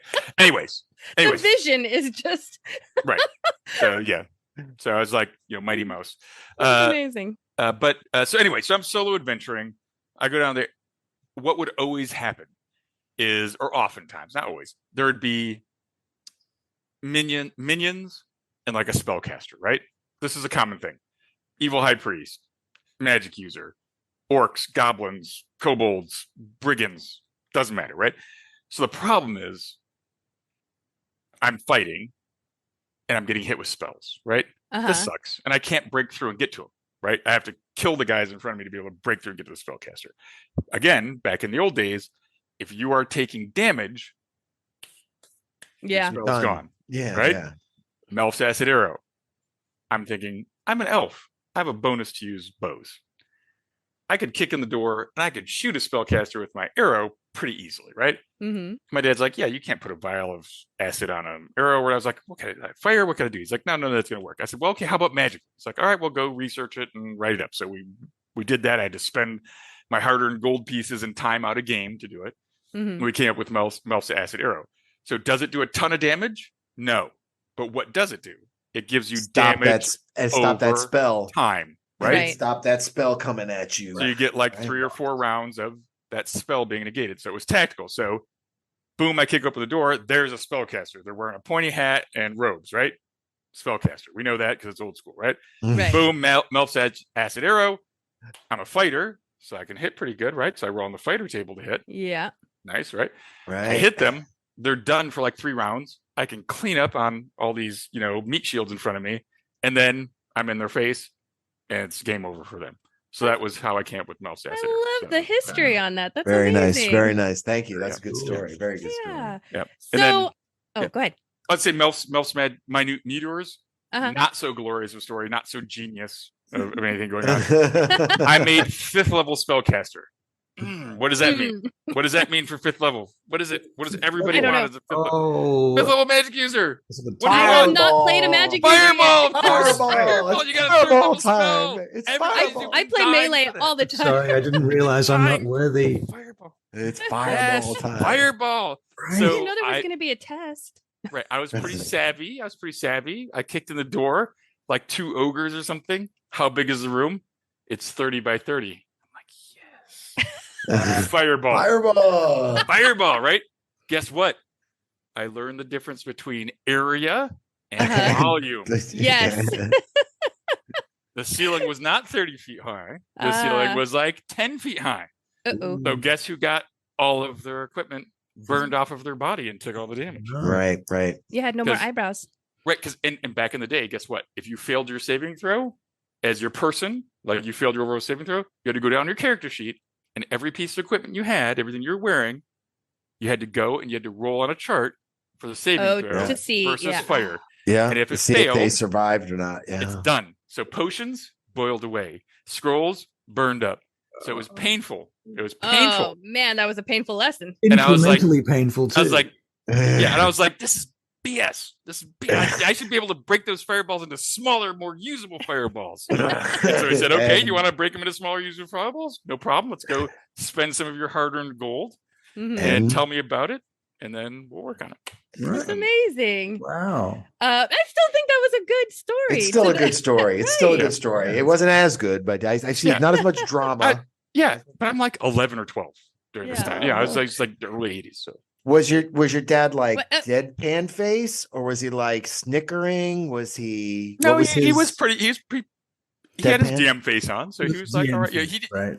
Yeah, he didn't razz me or like twist the knife or anything or like he wasn't too bad about that. He would try to give me hints and help me out. I mean, I was his kid, but the dice fell where they may, right? Yeah. My first character died in the bottom of a pit. Did you play a lot of one-on-one with your dad? Yes. Yeah. Okay. Yeah. What do you think about one-on-one play generally, like as a thing, as a phenomena, as something that's, is it worth doing? Because I run a lot of one-on-one games, so I'm curious. I loved it. What you think about and then after that, we should move to our quick fire questions. Okay. So that I loved it personally. It was great for me because that was my best friend. It was my dad, and I got to do. He was busy, right? So at least if I did this with him, I could be playtesting something or whatever it was, so he could validate using the time. I got to hang out with my dad. It was great. Right. That's awesome. All right, quick fire questions. Do you want to do them, Doc? Yeah, I can do them. I don't mind doing them. And some of these are from our viewers and other folks at Dungeon Studios. And if you want to stop at anyone and like say, hey, I want to explain this some more to you, you can feel free if it's like warm to your heart. Okay. I was going to say, if he wants to just go, okay. I'll just be like, I'm out of here. I'm done. Right. All right. Learn a little bit about Luke Gygax here outside of D&D. Okay. Number one, Marvel or DC? Marvel. Okay. Marvel's better. My mom ran the advertising for TSR back in the day, so I got a copy of every comic book that had Dungeons and Dragons ads in it. So you got sucked right into Marvel. Yeah, there's still some of them still up there, but I had a lot more. But I loved, from the DC side, I hope I get this right because I didn't care back in the day. I was just reading them, but I think was Sergeant Rock DC or was that Marvel? He might have been he might have crossed over. Okay. Because I liked those ones, but of course X-Men was cool. There was like I think Secret Wars was going on. The Amazing Spectacular Spider-Man and Amazing DC, Spider-Man. according to websites. DC. Okay, great. So there was Sergeant so he crossed Rock over a bit. He crossed over a bit. Combat that were great. But yeah, so there were. All right, here we go. We keep going. Marvel, predominantly. Number 2, Metal or Funk? Metal. Conan or Elric? I have to say I'm a Conan fan. Elric pisses me off because he's so weak. I just want to choke him. Yeah, he's a whiny. Yeah, I want to slap him. Like, stop it. Yeah, exactly. Okay.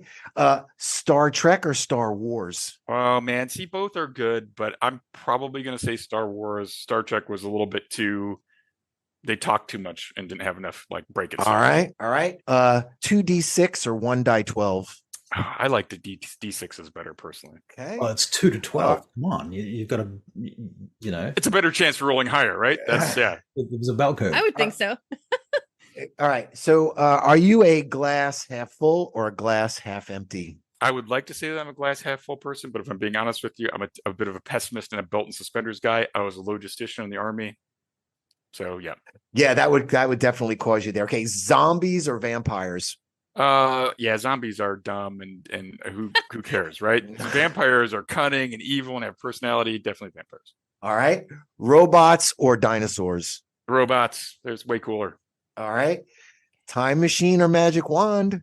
Oh man, magic wands. Although I do like Doctor Who, which is kind of like time and relative distance, I guess. It is timey-wimey. Okay. They can both be good. All right. Are you a flip-flops or sneakers? I'm wearing flip-flops right now, but I do like sneakers as well. In fact, I I'm saw designing. him do the look. He was like, "Do I dare say this right now?" I'm going to give you guys a sneak peek. no. We hit something. Here's some prototypes of some sneakers I am making. Now these are prototypes. That's not Archon, is that? They're going to be this is just a red dragon. Okay. That I made up, but really nice, sweet. Yeah, for a lifestyle. Oh, I love the G20. Yeah, it's a Cool. G20 is what I'm going to be doing. And so these are pretty slick. They'll be available soon. But is there a little pocket you can put your D20s in? That would be. See, there you go. That'll be in like the second generation. Now I need that. And then when you kick someone, it falls out and rolls. There you go. See, or maybe it's just in the toe here. You kick somebody's like electronic and it does a die roll. And you say, "How was that kick?" But yeah, so this is a prototype. I got to make some changes on here. But anyway, that'll be coming in the future. Well, now you need to make a flip-flop version. Yes. I've already been thinking about it because I'm going to make. So both. I don't want to give away all my secrets, but your answer there is both. Okay, now this one is very important. Schwarzenegger or Stallone? Schwarzenegger, easily, hands down. Love that guy. He's my favorite forever. Any of his movies, I'll watch him over and over again. Okay. Now I know this is a hard one. What would you list right now as your favorite book? Yeah, that's impossible. Right? That is hard. What would you just put one that you throw up in the top there? Okay, I am, or that we should read. You want us to read? Okay, so I really like. There's a gentleman named Larry Correia who does the Grim Noir series that I thought was very good. He also does Monster Hunters International. That's quite good. And I'm working on a book series with a guy named James Hunter who wrote Rogue Dungeon, which is also quite good in the lit RPG category. But we're going to be developing. In fact, I've got to get on there and read some chapters that he sent to me to go over and kind of work on for a World of Okram adventure that we're getting out, and hopefully we'll be out in early 2024. All right. Amazing. Favorite game snack. Everyone wants to know your favorite game snack. Oh man, bourbon is a snack or no? That could be. I say yes. I say yes. My friends would all say, but not yes. bourbon, rye. Okay. Oh, right. So that's a little harsh. I guess I'm a little I'm a girly man. I have to go with the bourbon. So all right. And your favorite sport? Football. All right. Or MMA. One of those two. Do you do? Can I wait? Sorry. Can I Go ahead. ask, because I know you're into fitness? Do you do any martial arts training? I did a long time ago, just a tiniest bit. And to be honest with you, I thought, I should get into Muay Thai or Brazilian Jiu-Jitsu. Like I was like, or a little bit of both. Now that I have a bit more time, I just realized that unfortunately I have like a ruptured disc in my L5S1. So I was just doing like a workout where someone's, is like, okay, do bicycle sit-ups, where you twist and do the sit. I did like 2 of them and I was like, oh my God, I'm gonna die. So it's like, okay, I can do these things because I'm not making those kind of movements, but in combat, in fighting, you don't get that option, right? So probably not not the smartest thing for me to do. As someone told me, you're 52, you're not trying out for the football team anymore, so you can probably like pump the brakes a little bit. Try some Tai Chi. You know what? That'd be great. Yoga is probably really good for me, and that's another one with the flexibility. I always feel awkward, like I'm going to goof it up, which is a dumb thing. Like, right? I should know better. Yoga is a lot harder than it looks. It looks like people are just standing there and relaxing, and it is strenuous. It's super strenuous. Yeah, there's much respect to the people who are doing all the yoga stuff. I'm not casting any aspersions. That's why I like Tai Chi better than yoga. Yoga's a little too stressful for my stuff. All right, back to it. Okay, sorry. Go. Favorite recording artist or musician? You can pick a couple. Many. You can throw a couple. Okay, from Metallica to Elton John. All right, so you're in that rock genre that you love. Yeah. We love. Okay, Beatles or Rolling Stones. Rolling Stones. All right, I'm a Queen man myself. All Queen's right. better than both. I agree Yes. with that. Oh, well, there we go. Okay. I feel like we are just best friends now. Go ahead. So what was your In last fact, that's impulse? a Queen song. I mean, we could do that. You're my best friend. Okay, what's your last impulse buy? Yeah, wait. Those if you don't want to shoes. tell your wife, wait. He may not. Oh, yeah, He may not want to say it out loud. I don't know. I'm on Amazon all the time, but it's usually for practical stuff like, oh, I forgot to get this at the store, and I order some. Right. Drano What was or your something like last that. impulse buy? Something you bought for yourself. I don't buy myself stuff very much. Oh, well, yeah, I guess that's it. I just don't do it. All right. Well, I guess it's time to get yourself I something. will have to do so. I was All looking right. at customizing some jerseys for GaryCon. There you go. And I was thinking, like, what would I put on the front? Would it be Grognard? Would it be GaryCon? Not sure. Because I'm thinking on the shoulders, I would like probably 74 to 24, and then the number 50, Oh, cool. Yeah, right? yeah. So it's like the 50th anniversary, and then Gygax on the back for my dad. So I guess that would be an impulse buy. I just didn't pull the trigger because I wasn't sure. Well, maybe you need to go with that impulse. I do. Maybe That's maybe it. That's it. I've got to do it. There you go. It's a done deal. Okay. You work out, and what motivates you most? Other people working out, because I started a group to work out, and it's easy as you get older. It's easy to put on weight. It's easy to be unhealthy. I mean, I guess honestly, what motivates me is the fact that I have young children, and I would like to be there for their children. So I want to stay healthy, and that's your motivator. Yeah, And that's the my people motivator. around you. The people around you. The That's people my around me. that's my motivator with my chronic illness too. Yeah, absolutely. Yeah. It's other. We're social animals. Why are we gamers? We like hanging out with other people and Health making stories. insurance.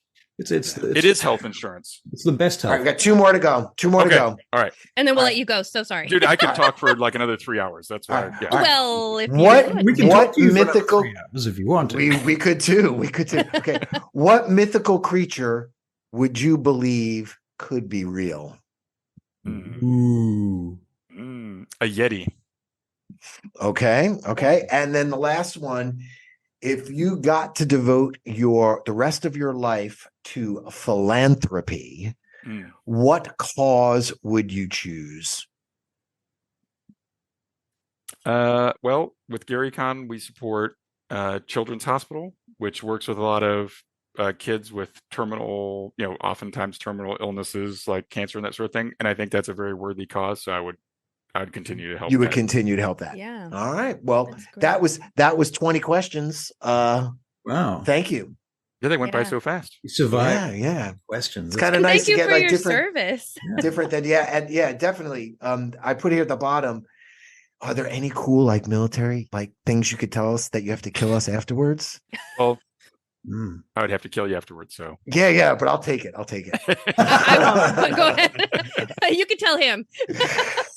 No, thank you for your service. Thank you for your you're service. welcome. The military was great, and what a wonderful. I mean, for me, it was very helpful because if you're uncertain of what young person is sure of everything about the future, right? Right. Man, I grew up in the shadow of a guy who was a famous writer. I was asked, what is it like to be a son? I just wanted to be me, right? So when I joined the Army, I was able to be me, and I joined the infantry. It was great. I got to, do tough guy stuff, and there was basically a script laid out. This is how you do things. Here's how structured. it works. It was right. It was great. You put on a uniform. You can tell who's in charge of what. You got your cool guy badges that said things that you've done. So you could look at somebody and know how they fit into everything. Very reassuring for a young person, right? Taught me a good work ethic, how to get up on time, be there on time, get the job done, get it accomplished, put up with a bunch of, guess what? Life's not always easy, right? Things don't go your way. Sometimes it's hard work. So I did a lot of grunt work, a lot of crappy stuff. So when I got out and I sent myself to college, I worked for UPS loading trucks in the morning. So I'd go to work at like 3:00 every morning and load trucks from like 3 a.m. until 7:30 in the morning. Christmas time, it was like 12:30 at night, like right after midnight to like 8 or 9 o'clock in the morning because of seasonal swing, right? And then I'd go to class, right? Then I'd go to school and work or do that, do that sort of thing. But I remember I volunteered to stay. Like, oh, a truck came in late. There was a snowstorm, and they wanted me to unload a semi. Right, so you get like 50 minutes to unload a packed semi of stuff. So I got it done, and the guy said, "Oh wow, thank you." And I was like, "This is just how I was programmed." I was like, "You don't have to thank me. It's my job. You're paying me." Yeah. Right. And he'd say, "You can call me Tom." I was like, "No, sir, I'll call you Mr. Whatever." Right. Because that's just the way it was. Like, I don't know. Like, Yeah. You're Mr. Whatever. You don't thank me. I'll do my job. And guess what? If I don't like it, I can quit. Right. And no one's shooting at me. So that's awesome. So, Yeah. so that was just my attitude. So it gives you a bit of perspective, Right. Okay, it's raining. So what? I get wet. I'm going to go inside and be dry. I don't have to sit out here for like days and days and deal with the elements. So that's interesting. It goes with your style of motivation. Everybody around you, military everybody works like a big machine too. That's true. And I bet your family works that way with your 3 daughters too, right? They love to argue and fight and don't want to do stuff. It's not my job. It's her job. So I have to. So that's a whole nother story. Family dynamics are hard. Well, and when we first said we were going to have you on, I made a whole list about family dynamic questions, and I'm like, oh my God, we could have a whole nother show about that. Absolutely. Yeah. So I stayed with the game. So thank you so much. No, it's awesome. And thank you for having me on. I really appreciate it and letting me talk to your viewers. And I just want to, I guess the thing I would promote, which I was going to say, this is your chance. Say, go. Said that up front. So it's the 50th anniversary of Dungeons and Dragons in 2024, right? So the role-playing game genre was invented. This did not exist. So I know all of us just, of course, role-playing. We all do that, right? Right. But it didn't exist. It's remarkable because it's not like you need computers or microchips or electricity to create role-playing games. The Egyptians could have done this. There's nothing that could have stopped them. Nothing would have stopped them from doing this. This is an innovation that only happened in this century. Right. It's quite bizarre. I think it's the only genre of game that we know who invented, right? The rest are all lost to history, right? And it's been hundreds of years since a new genre of game was invented, and that's role-playing games, right? And so, so it's amazing. And, I didn't understand all of this as a kid growing up. I had no idea, right? And we take all of this for granted, but it was revolutionary. It was a revolutionary concept. The idea of a team of people cooperating to get to a common goal was really unheard of, right? All think of all the other games, and then it became like the number one. But then it became the number one thing every management team was trying to do to get their teams to work together. And meanwhile, kids were busy doing it in basements across the nation secretly because Satan was taking them over. Yeah. So I mean, there's essentially it's open-ended. There's no board. It's continuous. You don't. If you play a game of Risk or Monopoly, when you finish the game and you set it up again, no one gets an advantage. If you won last time, you don't get any bonuses. You don't get around the board any faster. You don't get any extra armies, right? Mm-hmm. But in Dungeons and Dragons, you've leveled up, right? People now say that when you have a birthday, you've leveled up, and they aren't gamers. Right. Just think about that. Look at all the video games and all this sort of stuff. It's everywhere, right? So absolutely. So there's no winner. There's not a winner and loser per se. Like you don't compete. Like you don't have to crush everybody else. In Monopoly, you crush everybody else. In Risk, you crush everyone else. In poker, you take everyone else's money, and that's how you win, right? Mm-hmm. So this is a cooperative game versus a competitive game. There's boards or a track or whatever it is, and you go around it and around it or whatever it is. In D&D, that's not the case. Sure, there may be a map, but if you say, I want to go this way or I want to do that, you can. There's no limits. Say, those guys were creating virtual worlds on paper long before anyone was making one in a computer. They were creating huge virtual worlds. How do you feel about how technology is changing Dungeons and Dragons and role-playing games generally? I think when it's a helpful tool like a D&D Beyond, that can be a game aid. Right. I do think that we need to be careful. I played Theater of the Mind. I still run Theater of the Mind predominantly because when you provide structure or a visual, that can be limiting. Yep. Here's the room that you're in. Okay, great. So I look around. What is it? Now, if you just told me I'm in a room, I'm in a tavern. Great. Is there a situation? can I jump up onto the chandelier and swing across and then kick the guy in the face? I never thought there was a chandelier there, but it sounds cool. Yep. Yeah, absolutely. You can do that. Right. But if you've got a map there, it's finite. Right. There's no chandelier. Oh, the table's over here. It didn't work. That does. So you're saying that there is still a balance between the technology and the actual theater of the mind part of the game. It's got to always be a component. Yeah. I think so. I think that's the magic of RPGs. Yeah, I agree. I mean, Baldur's Gate is a great video game. I've played 65 hours of it or something so Gosh, far. I want to play so bad. Oh, dude, don't do it. Don't do it. No, I know. That's why I won't. Productivity is ruined. Nope. Productivity is ruined. Nope. My daughter's like, oh, we can play. And now, yes, I've lost so many hours to that thing. It's awful. But I've had fun. So yeah, it's great. However, it's frustrating because it lets you do stupid things, and you're like, I didn't mean to like magic missile my own guy. Come on, why would I do that? You know, right. So it's just there's some flaws and some limitations there, but it's also really wonderful in a lot of ways. So there's that balance. Doing that sort of thing is great. However, the magic of D&D for me is really being in person, enjoying each other's company. Riffing off of each other in the DM, right? And then honestly, outside of the actual gameplay, having that social time as a middle-aged or older, I guess now a 50-something-year-old guy, right? That's important. How many times do you get to have a little time where it's not family-oriented or a work obligation, where you have dedicated time, dedicated time, and you're going to catch up with that person.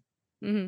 And hear what's going on with them, as well as be able to share things that are going on with you in the breaks of the game, and that is very helpful. I'd social animals. I'd actually be interested to know how many people are actually meeting like that to play D&D instead of meeting to play poker now. I bet you there's more people meeting to play role-playing games than to get together and play card games and board games now. Absolutely.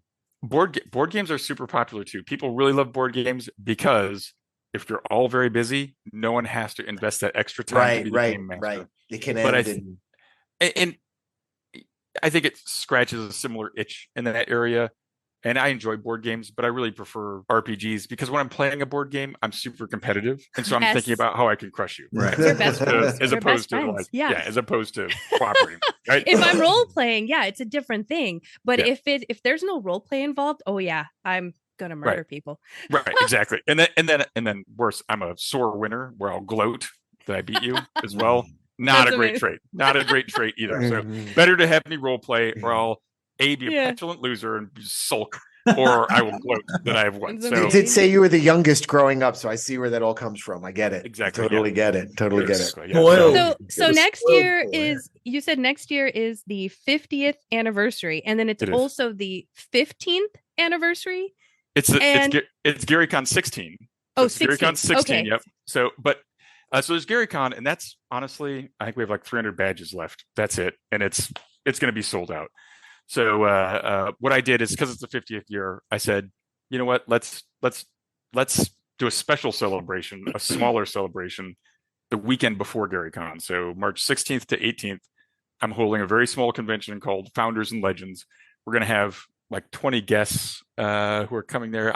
I'll do a little name dropping for you just for fun, since I have it open right here. Ooh, it's so exciting. Zeb Cook, who did second edition D&D, you may have heard of that guy. Keith Baker, who created Eberron. James Ward, who created the first science fiction role-playing game called Metamorphosis Alpha. Mike Carr, who was the editor on several, like the DMG, Advanced Dragons DMG. He made Fight in the Skies, a World War I aircraft game. Tom Wam, who worked for Guidon Games before he became like the third employee at TSR. Wow. He did the art in the Monster Manual for the Beholder. He's done a whole bunch of other stuff. Skip Williams, who did like Sage Advice and that sort of stuff, and also was prominent in third edition D&D, but he was like a high school kid and hung out at our house. So wow. So he's like my brother Ernie's peer. Errol Otis, talented artist who's known for like the Deities and Demigods cover, and he also runs D&D. He's I love great, that cover. great dude. Super nice. Oh, he also did the art for us for GaryCon, which GaryCon 16, he's the artist, but I also put it on a shoe. Whoa. Oh, cool. Cool. Right. And I'm gonna switch it, like this is prototype, so I'm gonna switch it around a little bit. So yeah, that's why you get prototypes to make sure how it fits. The eyelets and the Yeah. All that threw me off. All the little So Errol will details. be there. Errol's a super awesome guy. Alan Hammock, who was it Ghost Tower of Inverness, I think was that Alan Hammock? Yeah. Harold Johnson, Stefan Picorni of Dwarven Forge, who loves AD&D. He's a huge AD&D supporter. Peter Adkison, I think he's coming too. He now owns Gen Con and started this company called Wizards of the Coast. You may have heard of them a while ago, right? So he started that company. Yeah, they did some game called Magic, I think. Yeah. Nothing to do with either. How did they mesh that thing together? I don't know how they ever did that thing anyway. Bill Webb from Frog God Games, Steve Chenault from Trollord, who worked with my dad in the last years of his life, of course. I think Jeff Richard is going to be there from Chaosium, the creative lead of Chaosium. Wow. Pat Kilbane, who worked on the Dreams in Gary's Basement documentary. He's also a comedic actor. He was on like Mad TV and some other things like that. If you ever watched, you'll probably remember him if you watched Jerry Seinfeld. He was Evil Kramer when they did the okay. So I know that's just like a little bit party. They do a lot of other stuff there. But then you know who it is. You know exactly who it is. Mike Whitwer, who wrote the book Empire of Imagination, which is a great biography of my dad. Chris Clark, who was my dad. Oh, some guy named Ed Greenwood. Yeah. Elminster. He'll be there too. And Kelsey Dion, who's did Shadow Dark, and my friend Todd Stashwick. So wait, are they also going to be at GaryCon? So is this like a lot of them will be at GaryCon, but it's going to be like a 2-week event for them. It'll be like a 2-week event. Yeah. So Wow. Mike Merle, I think Mike Merles is coming for both too. So, but the difference is at GaryCon there'll be 3,000 people. Yeah. And we're going to be talking about past, present, and future. Yeah, right? I was just going to say. Yeah, Luke, I was watching your video, your YouTube channel. You have the first GaryCon, and I think that's what you're going for. Is just like the founders. Really That's a great idea. It's a great idea. We want to, because honestly, sometimes in 3,000 people, which is not huge, but it's still a lot. People can get lost, right? And people don't, they're focused on gaming or do whatever they're doing. When there's 300 people at Founders and Legends, and there's 20 some guests or there or whatever. I mean, that's like 15 people to guest. So if you wanted to hang out and chat with Zeb Cook about stuff, or Ed Greenwood, play in their game or do whatever, it's very accessible. Yeah, it's a little more intimate. Yeah, you don't have to buy some high priced package to get an hour of their time or whatever it is. You're going to be hanging out and playing games with them because they come there to play games and hang out because that's what we do, right? So that's it's a secret. It's kind of like it'll be about the size of like GaryCon 3, right? Which was a couple hundred people. So and it was very friendly. So and I'll actually be there and be able to run games and chat with people too, as opposed to running around like running the whole thing. A guy with his head cut off, a chick with his head cut off. Yeah. So well, good for you. Yeah. That's great. Yeah. That's and great. there could be some other people who are coming there that are coming just as attendees who you might recognize who they are, but I don't want to say they're coming to play. Yeah. So that's the other thing. Yeah. So that's the other thing is that lots of people come to GaryCon not as guests, but just to enjoy being there. And that's the thing. It's just what a wonderful salute. I know I'm rambling on here a little bit, but no, that's okay. We're hoping to get some of those people on this show, but we're not going to say names either, because we just want people who play the game. We're just people that play the game, that have crossed the line from players into creators. Russell, of course, he's a pro DM. I DM for Chronically Ill Folk. Amber does her own crafting and YouTube channel. So it's awesome. So we're all in it together, I feel like. And 50th anniversary, we should all be bolstering all of ourselves. Yeah. Supporting one another. And honestly, I mean, I think that's maybe a difference is that gamers, in my experience so far, and of course there's exceptions everywhere, but gamers are generally good people, right? And they're generally welcoming and more or less humble people, right? For the most part. I mean, my dad always considered himself a guy who got lucky and created this cool game that people liked, right? Yeah. In the 90s, still people would come up to his door, when I was in college, and we'd play on Thursday nights. But people would just come up to the door and knock on the porch and be like, "Are you Gary Gygax?" And he'd be like, "Yeah." Like, "Oh wow," they'd fanboy or whatever. Right. And so he'd invite him in and say, "You want an iced tea or whatever it is," and he'd chat with him if he had some time, if he wasn't busy to do something, which more often than not he would. And if they were local, he got along with them well enough. He'd be like, "You're local?" He's like, "Yeah." He's like, "I have an opening in my Thursday game. Can you play?" So inviting. That's how. I mean, we got lots of players that way because life happens and people rotate out. Or I would have been afraid if somebody said, "Are you Gary Gygax?" I would have been like, "Who's asking?" Yeah.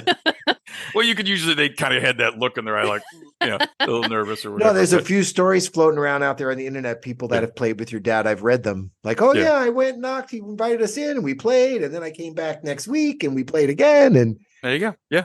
There's I've read it. It's true. It's true. I That's was, I, amazing. yeah, so it might be a kid, might be a kid that was a friend of, one of my brothers or whatever, who was 12 or whatever. I'd be there from college with, one of my buddies.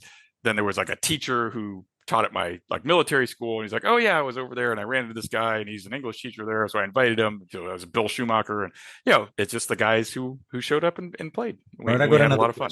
I got another question. Yeah, sure. What's your favorite monster? Oh man, there's so many good monsters. So I'm going to say the Bullywug because I created that one. Oh, So but yeah, I saw that interview too, which was really Yep. interesting to learn about that. So but they're a pushover. They're not that cool. I mean, gosh, fun monsters. And to play against or to DM, I mean, those are two different questions too. Yeah. I mean, honestly, and if you need to go, please just tell us to shut up. Pretty soon I'm gonna throw. Yeah, I just look at the time there. I gotta throw some steaks on the grill. Or awesome. I know yours New Zealand, not Australia. I would have said put some steaks on the Barbie, but I won't. On the Barbie. Do you guys say that over there? No one's gonna say that. I'm just. Steaks on the Barbie. I was being annoying on purpose. He was saving it. I was saving that little. But no, I really like orcs for some reason. I think orcs are great. I mean, there's like such a wide range. Yeah, there's so much you can do with orcs, and everyone's like, oh, it's just an orc. But yeah, you can do some fun stuff. And when you make them or kobolds, I've done some really fun stuff with kobolds where I make them plan traps and strategy and stuff. Because how do you survive if you're a half hit die creature in a mean world? Yeah, you've got to be cunning. Right. Yeah. And you got to have some tactics, or else you're just gonna get squished and you'd be extinct. So maybe those are fun. Yeah, right. Yeah, could be that. Dragons are fun to play, but man, dragons are bad news. They should really be like something you avoid because they're going to. Again, they're super geniuses, most of them, right? So they're going to have some strategy. Why wouldn't they have allies or minions that are working for them? Why wouldn't they have traps? Right. They're not just going to let you walk up to them and do something dumb. So you need to, if you have these big bad creatures, you need to put some thought into it. Now, if they're a brute and they're just, it's a hill giant kind of, like not the smartest kind of thing in the world, sure, maybe they would charge in or whatever. But if you're supposed to be brilliant, a genius, and you've lived hundreds of years, and you've amassed all this power, why would you put yourself in the line of fire? Why wouldn't you have traps, minions, other things like that would obstacles, weed that out? I mean, come on, are you going to do all the grunt work yourself? No. That's why you have minions, right? Right. Now, if you get through all of that, maybe you have to step up and delegate. Smackdown. Yeah. Do you find that you have to run the game a lot, or do you get to play like an equal amount? Or I don't get to play nearly as much as I would like to. I play most of my playing is at on streams, and then at conventions I run. Okay. I tend to run more. So, but I've had a blast. I mean, one of the things that I've enjoyed as I went to Gen Con and did some streaming with a friend of mine, Tommy Gofton from Lynn Vander Studios, was kind enough to invite me out there to Origins and Gen Con. And I got to run for DM for Deb Wool or Deborah Ann Wool. Oh, yeah. So I'd run for her. I DM'd for her. The first game I ever ran of 5th edition, other than for my kids, was with it was at when I did Founders and Legends as a stream, right? A number of years ago. So not Founders Legends convention. I ran for Matt Colville, Matt Mercer. I saw Deb that Wool, one. Deborah yeah. yeah. Oh my God. Yeah. TJ Storm, who's great. Kyle Newman, good guy. And then Eric Jordan, super nice guy who does Idle Champions, Codename Entertainment. All really good people, by the way. I was very fortunate, but that was pretty nerve-wracking. Was it? Right. It was. I was very nervous. All these guys are like expert Was DMs, it your first time meeting any of them, or did you were you already I would totally be super nervous. Of course. Yeah, of course. Yeah, I knew TJ. I'd met Matt in passing, Matt Mercer. I hung out with Matt Colville just briefly, super nice guy. But I wasn't friends with close. The first time I met Eric Jordan, I'd run some old school Greyhawk D&D for Kyle Newman, and because he's one of Joe Manganiello's friends, so I ran for those guys. So I knew them all a little bit, but I wasn't close to them. And you're streaming it live, right? Live, no pressure. yeah, live ads. No pressure. And all of them are pretty darn good DMs too. All of them have a lot of style. And Mercer with the voices and stuff, get out of here. Yeah. That's like, I can't do that. That's ridiculous. He's but all of them are really humble, kind people. Like I said, gamers are good people. All of them very, very sweet. Yeah. And I think I can. Yeah, all of them. I call all of them today their friends. So I just had dinner with Eric Jordan at Gen Con, and I talked to Joe. We were trying to get to the gym. He's been out shooting a movie in Panama, I think, or something like that. Oh, so wow. And TJ, I've got to get him on, do some streaming as well. So yeah, I mean, I still interact with these folks. That's great. Kyle Newman just worked with Mike Whitwer and Sam Whitwer and John Peterson on sequel to Art and Arcana called Legends and Lore. So they were kind enough. I just got that in the mail. Oh, here's something I'm proud of as well. Yay. I was not talking about stuff. So I got this in the mail today too, which is the Dungeons and Dragons yearbook 2024. That's right. I saw your post. Yes, and there's a little convention in there called Gary Con, which I was very proud of. So that's one of the 5 conventions they mentioned in this book, cool. along with some of the other ones. So, Nice. So yeah, so yeah, if you want to come to Gary Con, do that fast. GaryCon.com, right? Well, if you fly want me over, I'll come. well, Jack Hackenbrook is coming from Australia this year, and he's bringing his whole posse from. So you just need to go to Australia and make friends. Right, and then you guy. can hop in their luggage, and then it'll be good. But yeah, if Gary Con sells out, or you want something a little smaller with a more old school focus. Although every game is welcome, as nothing is exclusionary. If you want to run 5e or anything newer, every game is welcome. That's a decision I made a long time ago. We're not exclusionary. If you have fun playing it and you think other people are going to enjoy it, please bring what makes you happy there and share it with other people. I think that's important to gaming, is trying new things. Right. So go to Founders and Legends. You can do that at foundersandlegends.com and then just click the button. Founders and Legends is cool because there's still hotel rooms available in the hotel on site. Gary Con sold out in like 90 seconds or something that. It was gone. So that's just how, you used to be able to say, oh, I'm going to go to Gary Con like a month ahead of time and it wouldn't be a problem. Now it's there's no way you can do that. So this year getting bigger. It's just going to keep getting bigger and bigger. It can't get any bigger. I was going to say it's going to keep getting bigger and bigger. It can't. There's no that space.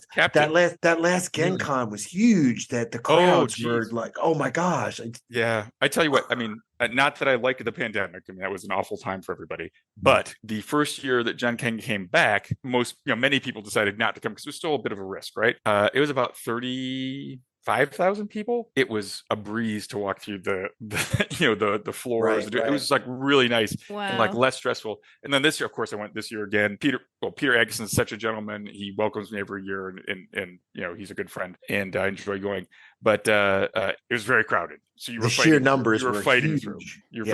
And it's a testament to the show that they're running that so many people love it and want to go. So that's a testament to them. Kudos.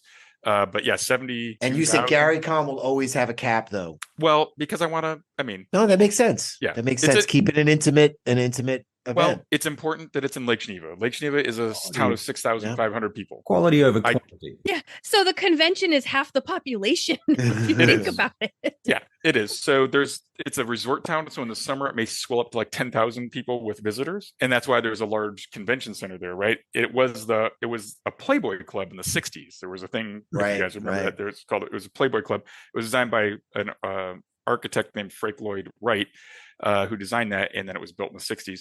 And in 1977, Gen Con 10 was held at the Playboy Club in Lake Geneva, which is now the Grand Geneva Resort and Spa. So there was a tie to Gen Con there. It didn't stay in that location because, as you can imagine, people in the 70s were rolling up and they're like, wait, what? Why am I letting my 14-year-old son go to this place where there is girls in bunny outfits that were a little racy at that time, right? So they decided they moved that outside of Lake Geneva because there was nowhere else to go. They went to a Parkside University in Racine, Wisconsin, which is about half an hour down the road. And that grew to about 4,000, 5,000, 6,000 people. And they had to go to the Mecca Center in Milwaukee. And then it outgrew Milwaukee. Of course, my dad lost the company prior to that. And then it was sold to Wizards of the Coast and then to Hasbro. Hasbro didn't want. They said, we don't run conventions. We don't want that. So Peter Agson was like, well, if you don't want it, I'll just keep it, since it's trash to you guys. And they're like, okay. And that's where it ended up. All right. That's where it ended up. And I can guarantee you, he is not regretting that decision. I suspect he makes a pretty penny from that convention every year. That's awesome. So yeah, that's good for him. Good for him. Yeah. So good stuff. So running conventions is great. And for me, it's an honor. It's an honor to run Gary Con. I didn't tell you the story of Gary Con because we got off to a different foot. So I'll give that to you very briefly. So my father passed away March 4th of 2008. For anyone who's lost a parent, you'll kind of understand how devastating that is and really kind of numbing experience. It was very cathartic to have people from all over the world message us, email, post. I was in recruiting command at the time. I was kind of like a recruiting company commander. And people called my phone, and so I answered it because it's listed publicly, right? And it was, senior officers basically saying, "Oh, I didn't expect you to answer, but Dungeons and Dragons was formative to me," and that sort of stuff. And I was like, I don't remember the details of the conversation, so I was kind of in shock. Yeah. But people just from all over the place were saying, it's like I lost somebody in my family. It's somebody who was important to my development as a person. And I didn't really realize that until that point, that it was so meaningful to so many people. I just didn't know. Right. I didn't understand that aspect of it. And so some people said, we're going to drive and make a pilgrimage to Lake Geneva to pay our respects. We didn't have a forum to host people. And I felt responsible in a sense to do so if people were going to drive out there. So I talked to my brothers and sisters, and we rented the American Legion Hall there, which was the site of many small conventions as a kid that I enjoyed. I used to check out his YouTube video. There's a picture there. You got to see this place. Yeah. It's a tiny little place, but tiny little place. It's awesome. Again, I was like 6-7 years old. I would go up and play games with people, and they were very welcoming. Right. No one told me beat it, kid. Like you hit the road. Right. And so I said, okay, that's awesome. That's really cool. And I remember that fondly, and spending time with my dad and playing Pit and, watching old movies and, role playing and doing whatever, playing Cosmic Encounters, all these old games. Right. So what we did is we just, after the funeral, we held, I guess, a wake or a memorial. And we put up a screen and ran the D&D cartoons and the Futurama episode that he was on. We had a podium where people could share a story of my dad. People brought, food to share, and there was a bar there if you wanted to have a beverage of some kind. We played games, and people got up and told stories, and it was really wonderful. And at the end of that, I think it was Harold Johnson said, "Hey, Luke, this is a really wonderful idea. You should do it again next year. I really enjoyed it." And Jolly Blackburn was there, who's Knights of the Dinner Table, that comic. And he said, "Yeah, you can call it GaryCon." And I had no idea that in their world of Knights at Dinner Table, their main character, who's a game designer, is Gary Jackson, which is a mix of Steve Jackson, the American Steve Jackson from Texas, and Gary Gygax, my dad. And he runs Hard 8 Games, and GaryCon is their Gen Con in their world, right? So I didn't know that, but they call it GaryCon as one word, so I made it 2 words. I just didn't know the difference. But he gave me permission to do that. And so I started GaryCon as a game day the following year, and didn't charge any money. And about 175 people showed up. I had no idea who would come, or if anyone would come or not. And of course, the Kenzer and Company guys showed up, and they brought a bunch of books, and they said, "Hey, you can't pay for all this. Ask for a donation of like $20 when people come in." And so I did, and that helped raise money to offset costs. And then in the middle at 5:00, they stopped, and Tim Kask and Mike Carr and those guys, they all got up, and they sold stuff out of their bags or made sketches or whatever to raise money so that I wouldn't have to pay for everything. And I ended up with $400 more than I spent. And so I said, in good conscience, I cannot keep this money, because I was very uncomfortable with the idea of making any money off of my father's memory. That I thought that was inappropriate.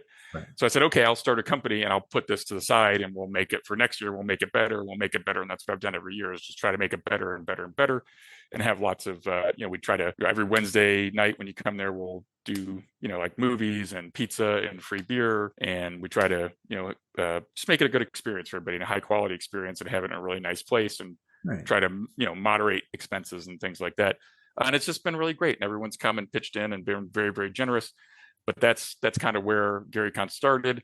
And it's grown to be a celebration of life, not just for my dad, but for other people who are no longer with us, who may have been, especially, we recognize the folks whose names were important to the foundation. But we also have a memorial wall where you can come and put up a picture and write a little statement about somebody from your gaming group who maybe is no longer there, because we probably, as we go on, we lose various people. So see, Luke's got me thinking now. We need a role players Hall of Fame now. We need a role player Hall of Fame somewhere now too. Yeah.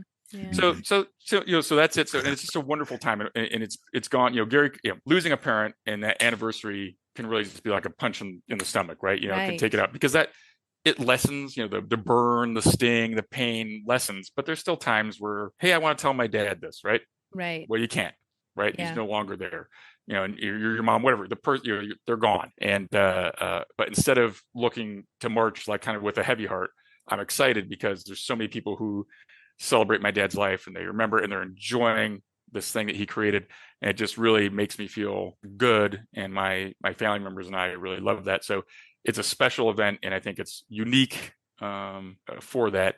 And it's important that we stay, in my mind, that we stay in Lake Geneva, that we continue to celebrate those folks, not, the roots of our hobby, and also the new stuff, and who's innovative, and kind of celebrate the positive aspects of role-playing games.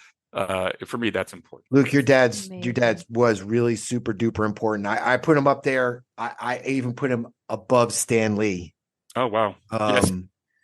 To be fair, amazing too. To be fair, yes, I agree with that. I put him above Stan Lee. I mean, I know Marvel is getting all the credit with the Marvel universe and their movies right now, but creating role playing and everything we have, and I don't think I'd be reading if Dungeons and Dragons books didn't come across my face because I was dyslexic. One of the things that I've noticed personally, and I don't know whether you will jibe with this, but I'm curious.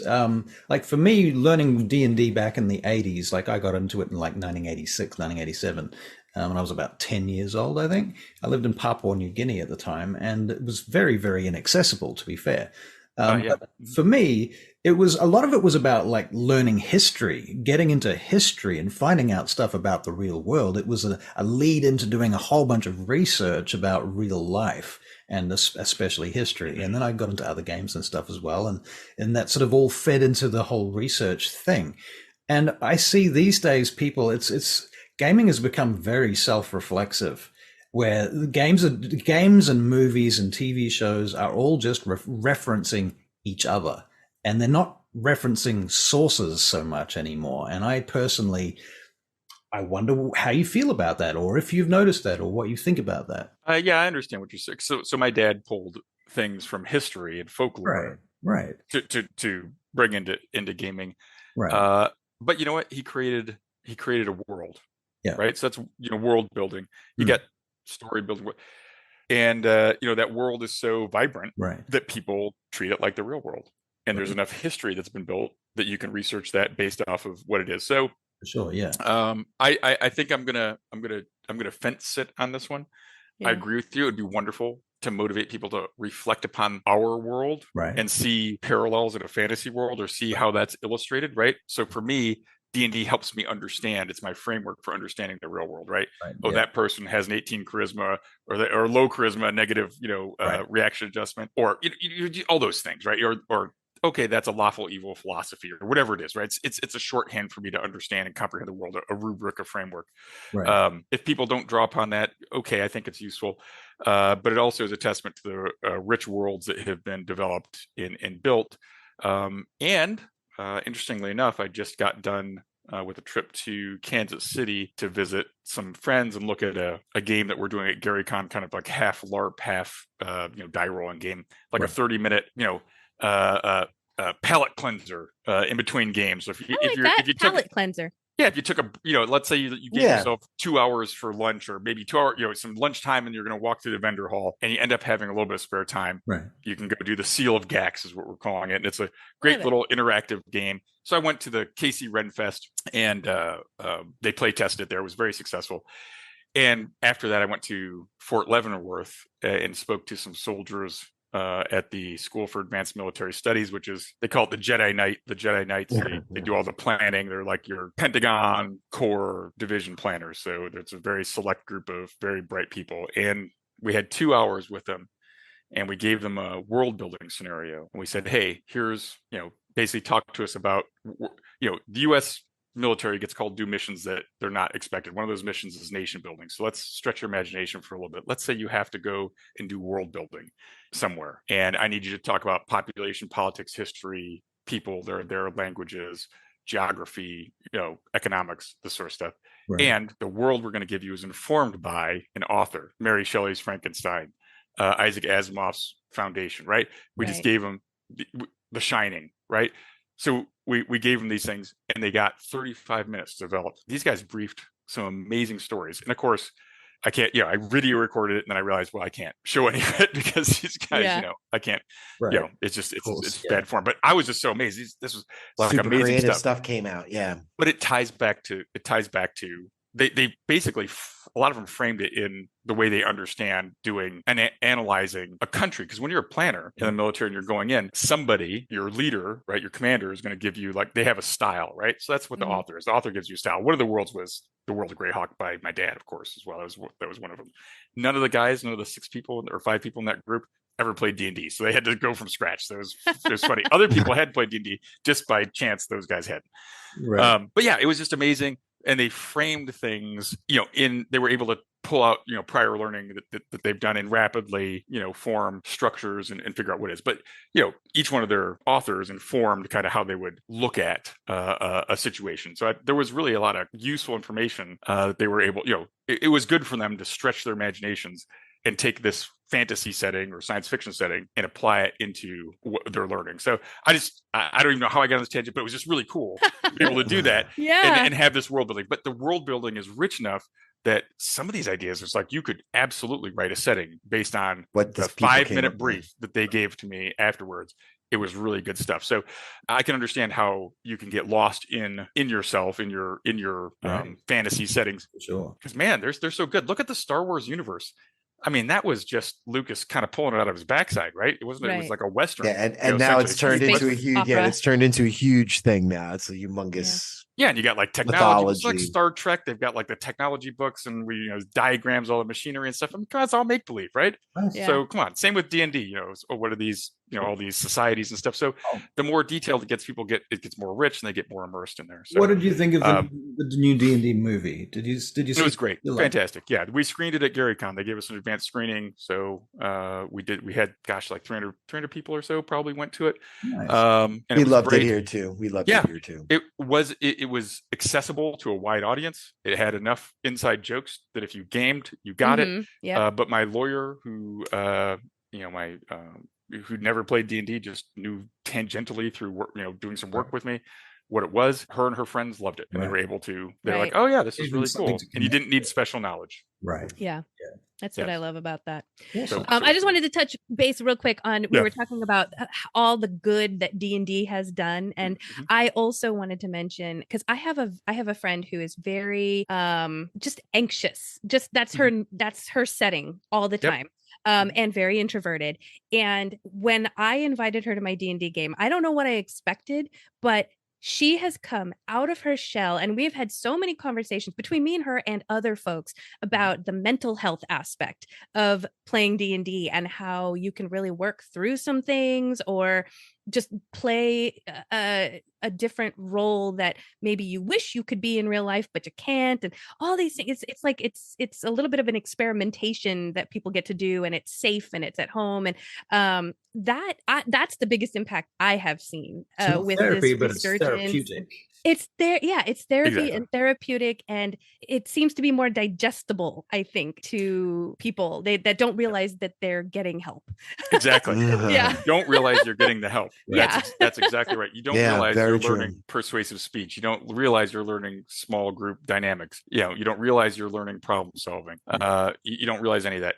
As a kid, if you're unsure of who you are, you get to test. You get to take it for a test run. Oh, am I this way?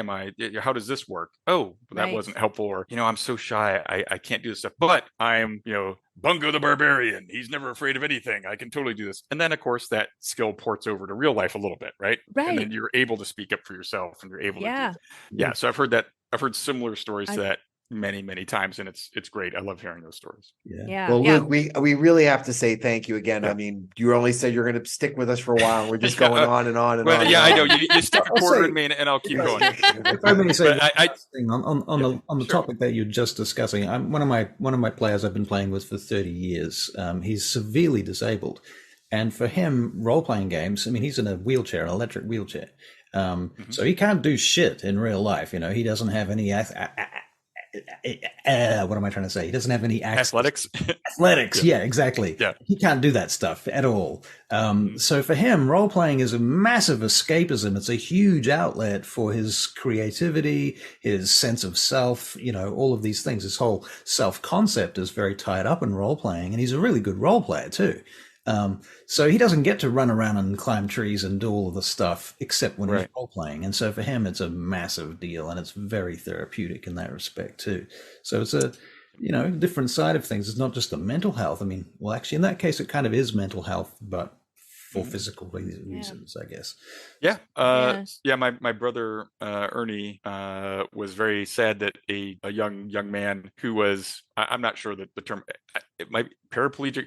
essentially he is in an electric wheelchair, and I think he has to use like his mouth to do anything. That'd be a quadriplegic. It's a quadriplegic. Quadriplegic. So he's it's very difficult for him to do anything. However, he can communicate and enjoy his gaming. And so he said, hey, you know what? I can't get you in this game here at GaryCon. Let's arrange to have you come to my house and play. And so he's done that for like 4 or 5 years. Where they've had, Robert Donald PagerCon, I think is the gentleman's name. So he just has a little gathering there, and they play games, that sort of stuff. And boy, he loves it. He has a great time. And for him, this is, his imagination is free, so he can live. He can do. Like I said, he can climb mountains. He can jump off, high things. He can swim. He can do whatever it is through the game, and I think that's wonderful. And it's great because you're not bound by a show's storyline or a writer's words. You're bound to your own choices, which is awesome.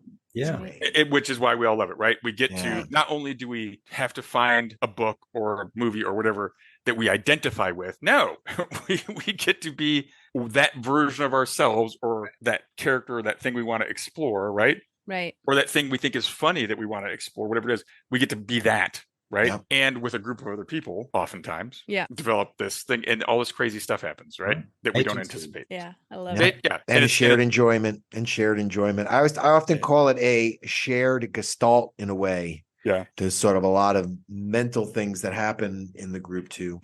But again, important thing. Sorry, it's an important thing that I didn't mention that I think is very important. Since you're cooperating together, right, and you're often pitted against challenges that are given to you by the DM, right, and you have to cooperate over it, because each class has strengths and weaknesses, right? And a good DM will make sure that you're cooperating, right, and that each one is essential and gets their moment in the spotlight, right? So, and that's engaging. And with the tension, you really feel drawn into the story, right? You're drawn into it, and it's intense. When you tell those stories, when you talk about what happened, no one that I know, do you remember when I was playing Melf and then you were playing, Thorgrim? Always in first person. And we rolled these dice and we went in this thing. No, he said, do you remember when I was there? And you threw the spell on the black dragon, and oh man, you disintegrated it, and then we were all saved, right? We're there. So it's all pretend, but we're there. We're there. And so that bond, it's like a band of brothers. It's a shared experience. It's funny, Luke. That's my call. I say, with a little effort, cooperation, and creativity, you'll always play the game with the prime advantage. Right. Yep. Right. That's true. I'm not a master, by the way. I am a narrative consensus engineer. Oh, is that the way? Hey, Luke. So I know people can just Google you to find all the places that you're at, but are there any specific websites or anything you want to share that, like, this is where you can find me? So on the socials, you can find me at Luke Gygax, and I think it's Facebook/Luke Gygax for that, or Instagram and Twitter. I do have a TikTok, but I admit, being a Gen Xer, it's hard for me to TikTok. I got to get better at it. But I do have a TikTok, but I haven't put anything up there for quite some time. Other than that, of course, there's foundersandlegends.com if you want to find out about that, GaryCon.com for GaryCon. And then I do publish some works, as we discussed earlier, and my publishing arm is called Gaxworks, GAXXWORX. And you can find modules and cool clothing and other stuff on there to buy. And your stuff's going to be on Backlit, right? Backer Kit. Backer Kit. Yeah. So it was Kickstarted, and then we used Backer Kit to fulfill. And if you missed the Kickstarter, that's okay. It happens to the best of us. There's a lot of Kickstarters out there. Then you can go to Backer Kit and you can order them. If you want the modules themselves, they'll all be available on gaxworks.com in PDF version, and then in hard copy through my distributor, which is a friend of mine from 9th grade, who runs Trick or Treat Studios now. So, cool. Yeah, we used to play D&D as a kid, and then he decided to make always loved Halloween. He made a horror mask company, and he happens to love gaming as well. So his company is going so well. He's like, I'm going to make a games division of it. So I said, okay. So cool. There you go. Yep. Excellent. I need to chat with that guy. Very nice. Very nice. Yeah. His name's Chris Zeffro. He's a great guy. He's runs it out of Santa Cruz, California. So not too far away from you there. So, yeah, I'm doing a whole series of Halloween YouTube videos right now for D&D. So I should reach out. You should definitely talk to Chris. He's he's great. And I'm sure he'd be happy to talk to you and talk about Trick or Treat Studios. So we'll give him a plug. great All right. guys there. Good. That was nice. Okay, Yeah. thank you so much. We're gonna let Got you it. go so that you can make your steak and Exactly. I gotta grill some steaks, and my kids are gonna be hungry.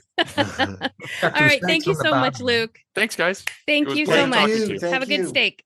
I will. Right. It'll be Okay. good times. All right, bye bye. See you. Take care.